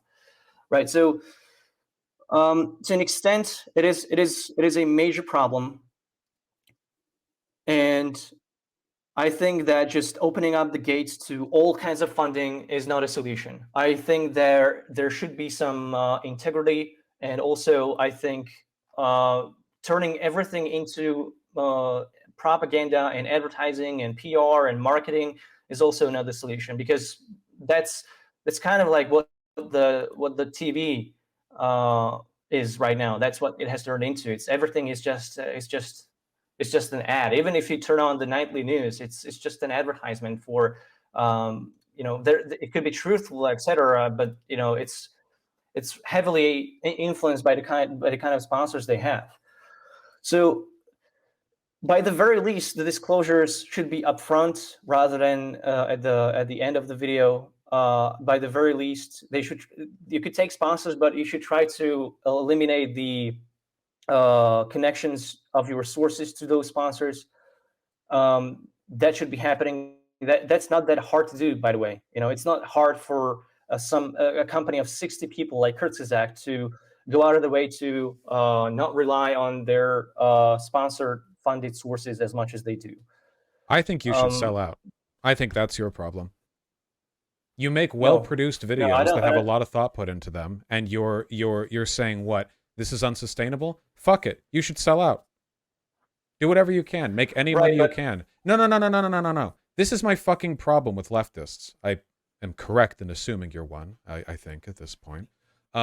You're also stuck up about your principles. We're all going to die anyway, all right? We can be a disorganized collection of ineffective, entirely principled political auteurs, or one single person can get like a television deal and be more politically effective than all of us put together. No, I think that the deck is massively stacked against us. And anytime I see a position that is not rancid being backed by billionaire money, I'm in favor of it. I don't even care. Soros funding for some guy talking about walkable infrastructure, fuck yeah, do it. Absolutely. Pour billions into it. I don't fucking care. I don't care. Put Soros funding towards paper straws. I don't even use them. Fuck it. Why not? All I care about is like where the money is and what broadly it's contributing to. Kurzgesagt doesn't hit every nail on the head. Plenty of stuff they've said I disagree with. I do understand that ultimately progressive liberalism is the farthest they can ever take us. But at the moment, our society is a far cry from progressive liberalism. So the idea that they're getting a lot of money to promote, sure, is it like a billionaire interest? Sure, but it's a billionaire interest involving climate change, which, half the country doesn't even believe in. I guess I don't think there's anything wrong with the degree of skepticism you apply, though I do still feel like sometimes that you interpret the stuff they say in a fashion that I don't think is warranted by the text. But generally, I'm really appreciative of a critical attitude towards funding, disclosure, sources, stuff like that. I'm glad that we got to talk about it because I was interested in your perspective. But at the end of the day, talking about biases, I am heavily swayed by the idea that, there's no corpse is more principled than the other in the death camp, right? I mean, if you can get money promoting a good cause, or hell, even a middling cause, I say go for it. You should sell out. You should I don't know, tattoo Adidas on your forehead. Do face cam videos. What are the big advertisements these days? Raid Shadow Legends. Do you play Raid? no. You should, and then you should talk about it for money. Because that way it'd be a little bit easier to make videos. And I think that you make, you put a lot of thought into that. Right. So I'm not against all sponsorship. I'm against sponsorship that is tied to the content of the videos. So I could probably take sponsorship from like a clothing company or I don't know, something that's not going to be impacting your privacy or security in any way. But then I would think, well, what if I wanted to make a critical video about the company one day, right? And how could people trust me that if I'm not making a video about a critical piece about the company, that it's because it's not because of the funding, but it's because I haven't found anything into it. Do you have an issue with how Tom can I Scott? prove to myself? I don't know too much about him. Well, he's the hello, like here I am at this like local attraction or at this like power plant, and I'm going to show you something interesting. He doesn't get money directly from the places that he visits. But he does provide them advertising, he does provide them PR, and he does make money from the ad revenue of the video. So there is a financial incentive for him to positively represent them, because if he negatively represented them and consistently did this, he wouldn't be given the opportunity to check out all these venues. Same with Vsauce. Vsauce did that show Mind Break, Mind Freak, Mind something, where everyone was like, Yeah. yeah, an interesting video that involved some kind of technology or practice or study or mind field. That was it. There is a financial interest there. Whether money exchange hands behind the scenes for like the rights to use the film or the location, I don't really know. But it seems like, I don't know, a lot of interesting stuff comes out of producing like well-intended, good faith content on a subject when there is a direct financial relationship between yourself and the proprietors of that subject. Right, but that does not eliminate the negatives of over amplified influence, because my critique is that ideas, the way they are disseminated, it's not being judged based on the merits of the arguments, as I think you and I would agree. I don't know, maybe, but you said that we should judge arguments based on their own merit, and I agree. Source of funding has no value on the validity of the arguments being said. That's true, but the problem is that the arguments that are being funded by big money are being amplified a lot more than those that aren't. So we don't have a mechanism in our society that would objectively, without bias, filter these arguments based on their merit. And we don't have just like one to one. Like, okay, you can have a solution that has been heavily invested into by billionaires or whoever, and that solution is being propped up, but other solutions that are equally important are not being as propped up. That's what seems to be happening. I I don't know if this is an avoidable problem. I guess all I really hope for is good, accurate, politically useful information and proper disclosure. Um, I think it's good for more with like systemic critique, but critiquing the fact that money dictates our media doesn't change the fact that if we want to dictate media, we will also need that money, right? Like I could sit here and go like, well, the influence of billionaires directly dictate, manufacture consent, this, that, the other. But like, it's not like I don't want to do the same thing. That's the way the system works. Like pointing out that the system is inequitable doesn't change the fact that it exists. You would say, yes, far right billionaires like the Koch brothers or whatever control the media. I wish I controlled the media with my set of pet billionaires. Because at the moment, that's really the only way the media can exist. It's not really a viable avenue for a perfectly neutral, unbiased, decentralized media right now, at least. God willing, one day. Anyway, this has been going on for 2 hours, which is quite a bit longer than I expected. I actually did really enjoy talking to you, by the way. There's absolutely no bad blood on my end. We have wildly different standards when it comes to our levels of acceptable, like I guess acceptable sort of corporate capture when it comes to media dissemination. But especially in the past 20 minutes talking to you, I think you're actually consistent with it. Like I don't think it's a Kurzgesagt thing. I mean, I think and that was one of the reasons my community reacted the way they did in that video. Like you probably saw a lot of uncharitable comments. Usually the kinds of people who make like claims about Bill Gates' control over media are far right people. They don't have an issue with broad corporate control of the media. They have an issue with him because they associate him with vaccines and like liberal philanthropy.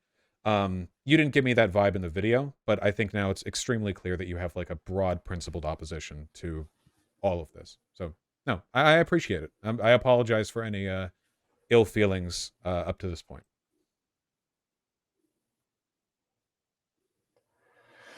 Yeah, thank you very much for having me and for discussing this with me. I'm just really hoping that this will contribute to the overall conversation, and I think we should be having this conversation. People like that are trying to shut it down, I don't think this is helpful. Like all these people that are trying to portray someone they disagree with as intellectually inferior or someone crazy or emotionally unstable, as I'm seeing in the comments, And We do that I a feel lot. like to an extent, yeah, but that's very unhealthy, and it's you know Well, to be fair, I'm not, we do argue with a lot of I would neo-Nazis here. It's a a lot. very captured environment, this place. Right. Okay. Well, I'm not a neo-Nazi, and I don't know. Like, I don't think I've done anything that would, deserve that treatment, that harsh treatment. And also, I think you engaged in that because, like, you kind of like portrayed me as this conspiratorial person, and I just, this is like such an easy and lazy way to shut down opposition. And I'm just literally just trying to make this conversation happen. That's why I made the video. I wanted people to see, well, these are the conflicts. These are reasons why I think it's a problem. Like Hank Green, I think you know that person Hmm. on Twitter. He tweeted that I made a manipulative hit piece. Like that's not helping anyone. It's just trying to shut down any sort of criticism that people are not comfortable with. And you don't. Nobody has to agree with what I'm saying. I just want people to understand my position, and it's I see it a lot of the times that people are not even trying to understand the position. So a lot of people do understand it, and I appreciate that. But then people who disagree with that position are trying to strawman it, and that's not good. Well, look, let me put it this way, okay? The fact that you reached out to me with an interest in talking elevates you above almost any other person whose videos I've criticized throughout the entirety of my channel. Um, there is a lot of uncharitability online, broadly addressed, because the internet is shit and it is full of retards, and a lot of them are Nazis. Um, but I don't often get to have like a proper conversation. Even if I disagree, I don't think there's an objective basis by which I could critique your level of skepticism outside of my own. Even though, like, broadly politically, I think we all need to be sellouts to some extent, if it doesn't compromise our values, especially. Um, and what's more, I do think it's sort of objectively morally good to force channels like Kurzgesagt to constantly apologize for their association with billionaires. Even if I don't have a problem with it, I do like seeing them have to make, like, big master thread Reddit posts where they explain everything, because I would rather the scrutiny exist and force them into that behavior than otherwise. Right. Yeah. Well, I appreciate that you gave me this chance, and it was pretty rocky. The conversation between us.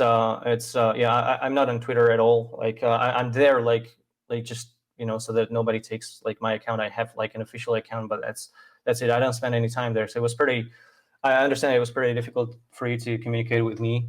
Um, if you want to go over that response, we can. If you're showing it to people, I have my own response to that as No, I well. read It's them not both. Don't getting worry. nearly as okay. While we were talking, I read Um, them both. I okay. I think what it boils down to between us is that you seem to be okay with things that I'm not, right? And I'm okay with that. We can have different positions on this different perspectives, but trying to portray one perspective as just as a conspiracy theory, like that's not helpful at all, because there is nothing conspiratorial in my video at all.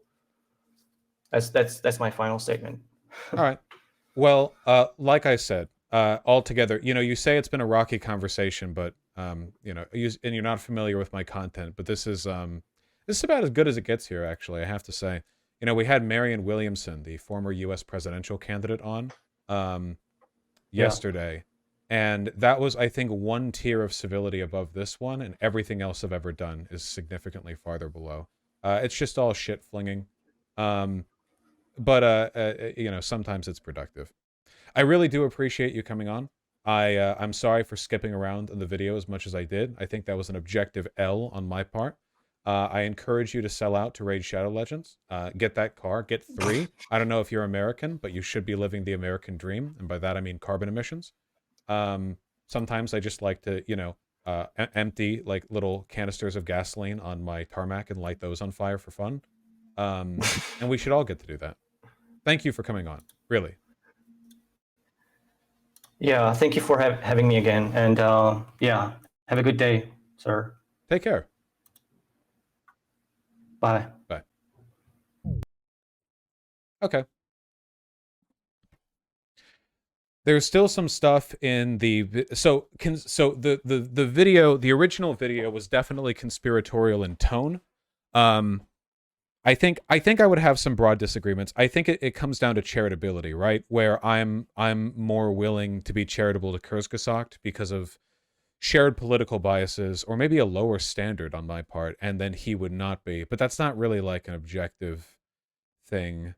No, I enjoyed that convo. I'm glad we had it. Yeah, I thought that was nice.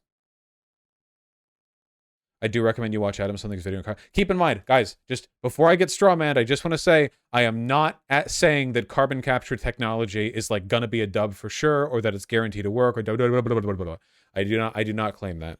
I was just saying, it's no. So it's the problem is that like no matter what, obtaining any kind of power eventually will involve, like cucking yourself out to an extent. We're talking about like the cuck limiter. You know what I mean?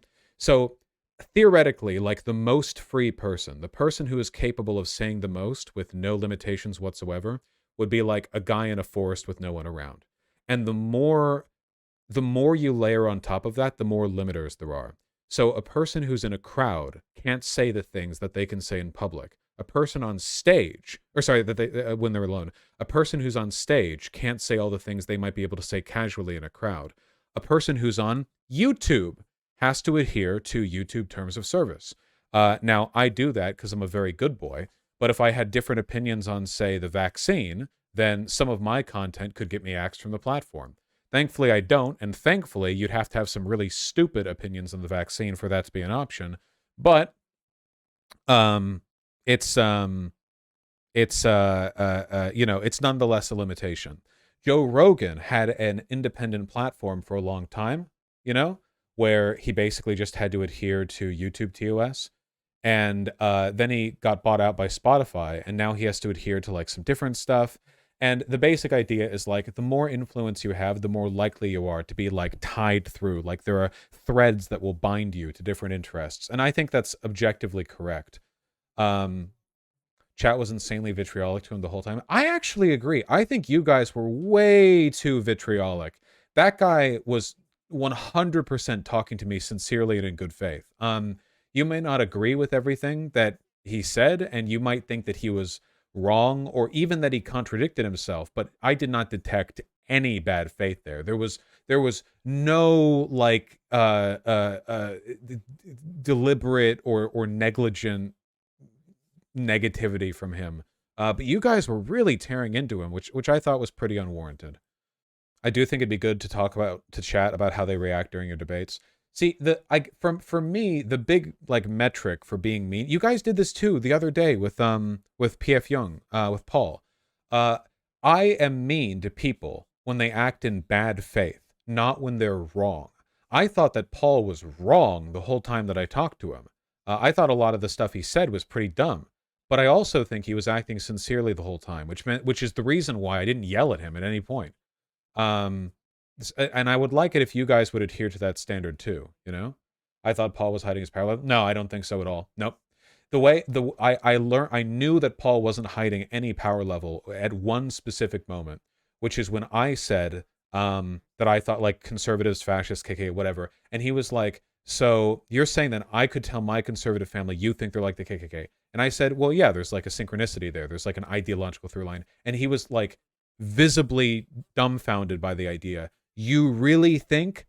When he said that, it indicated a degree of emotional investment that cannot exist for a person who's acting in bad faith. A person who's acting in bad faith can only get upset if they get flustered. Getting flustered, like they trip over their lines or they don't have a good retort, that can that can upset a person acting in bad faith. But he got upset at the idea of me saying that about his family, and that ability to care cannot coexist with bad faith. It's anathema to it. You need to be invested to feel that way.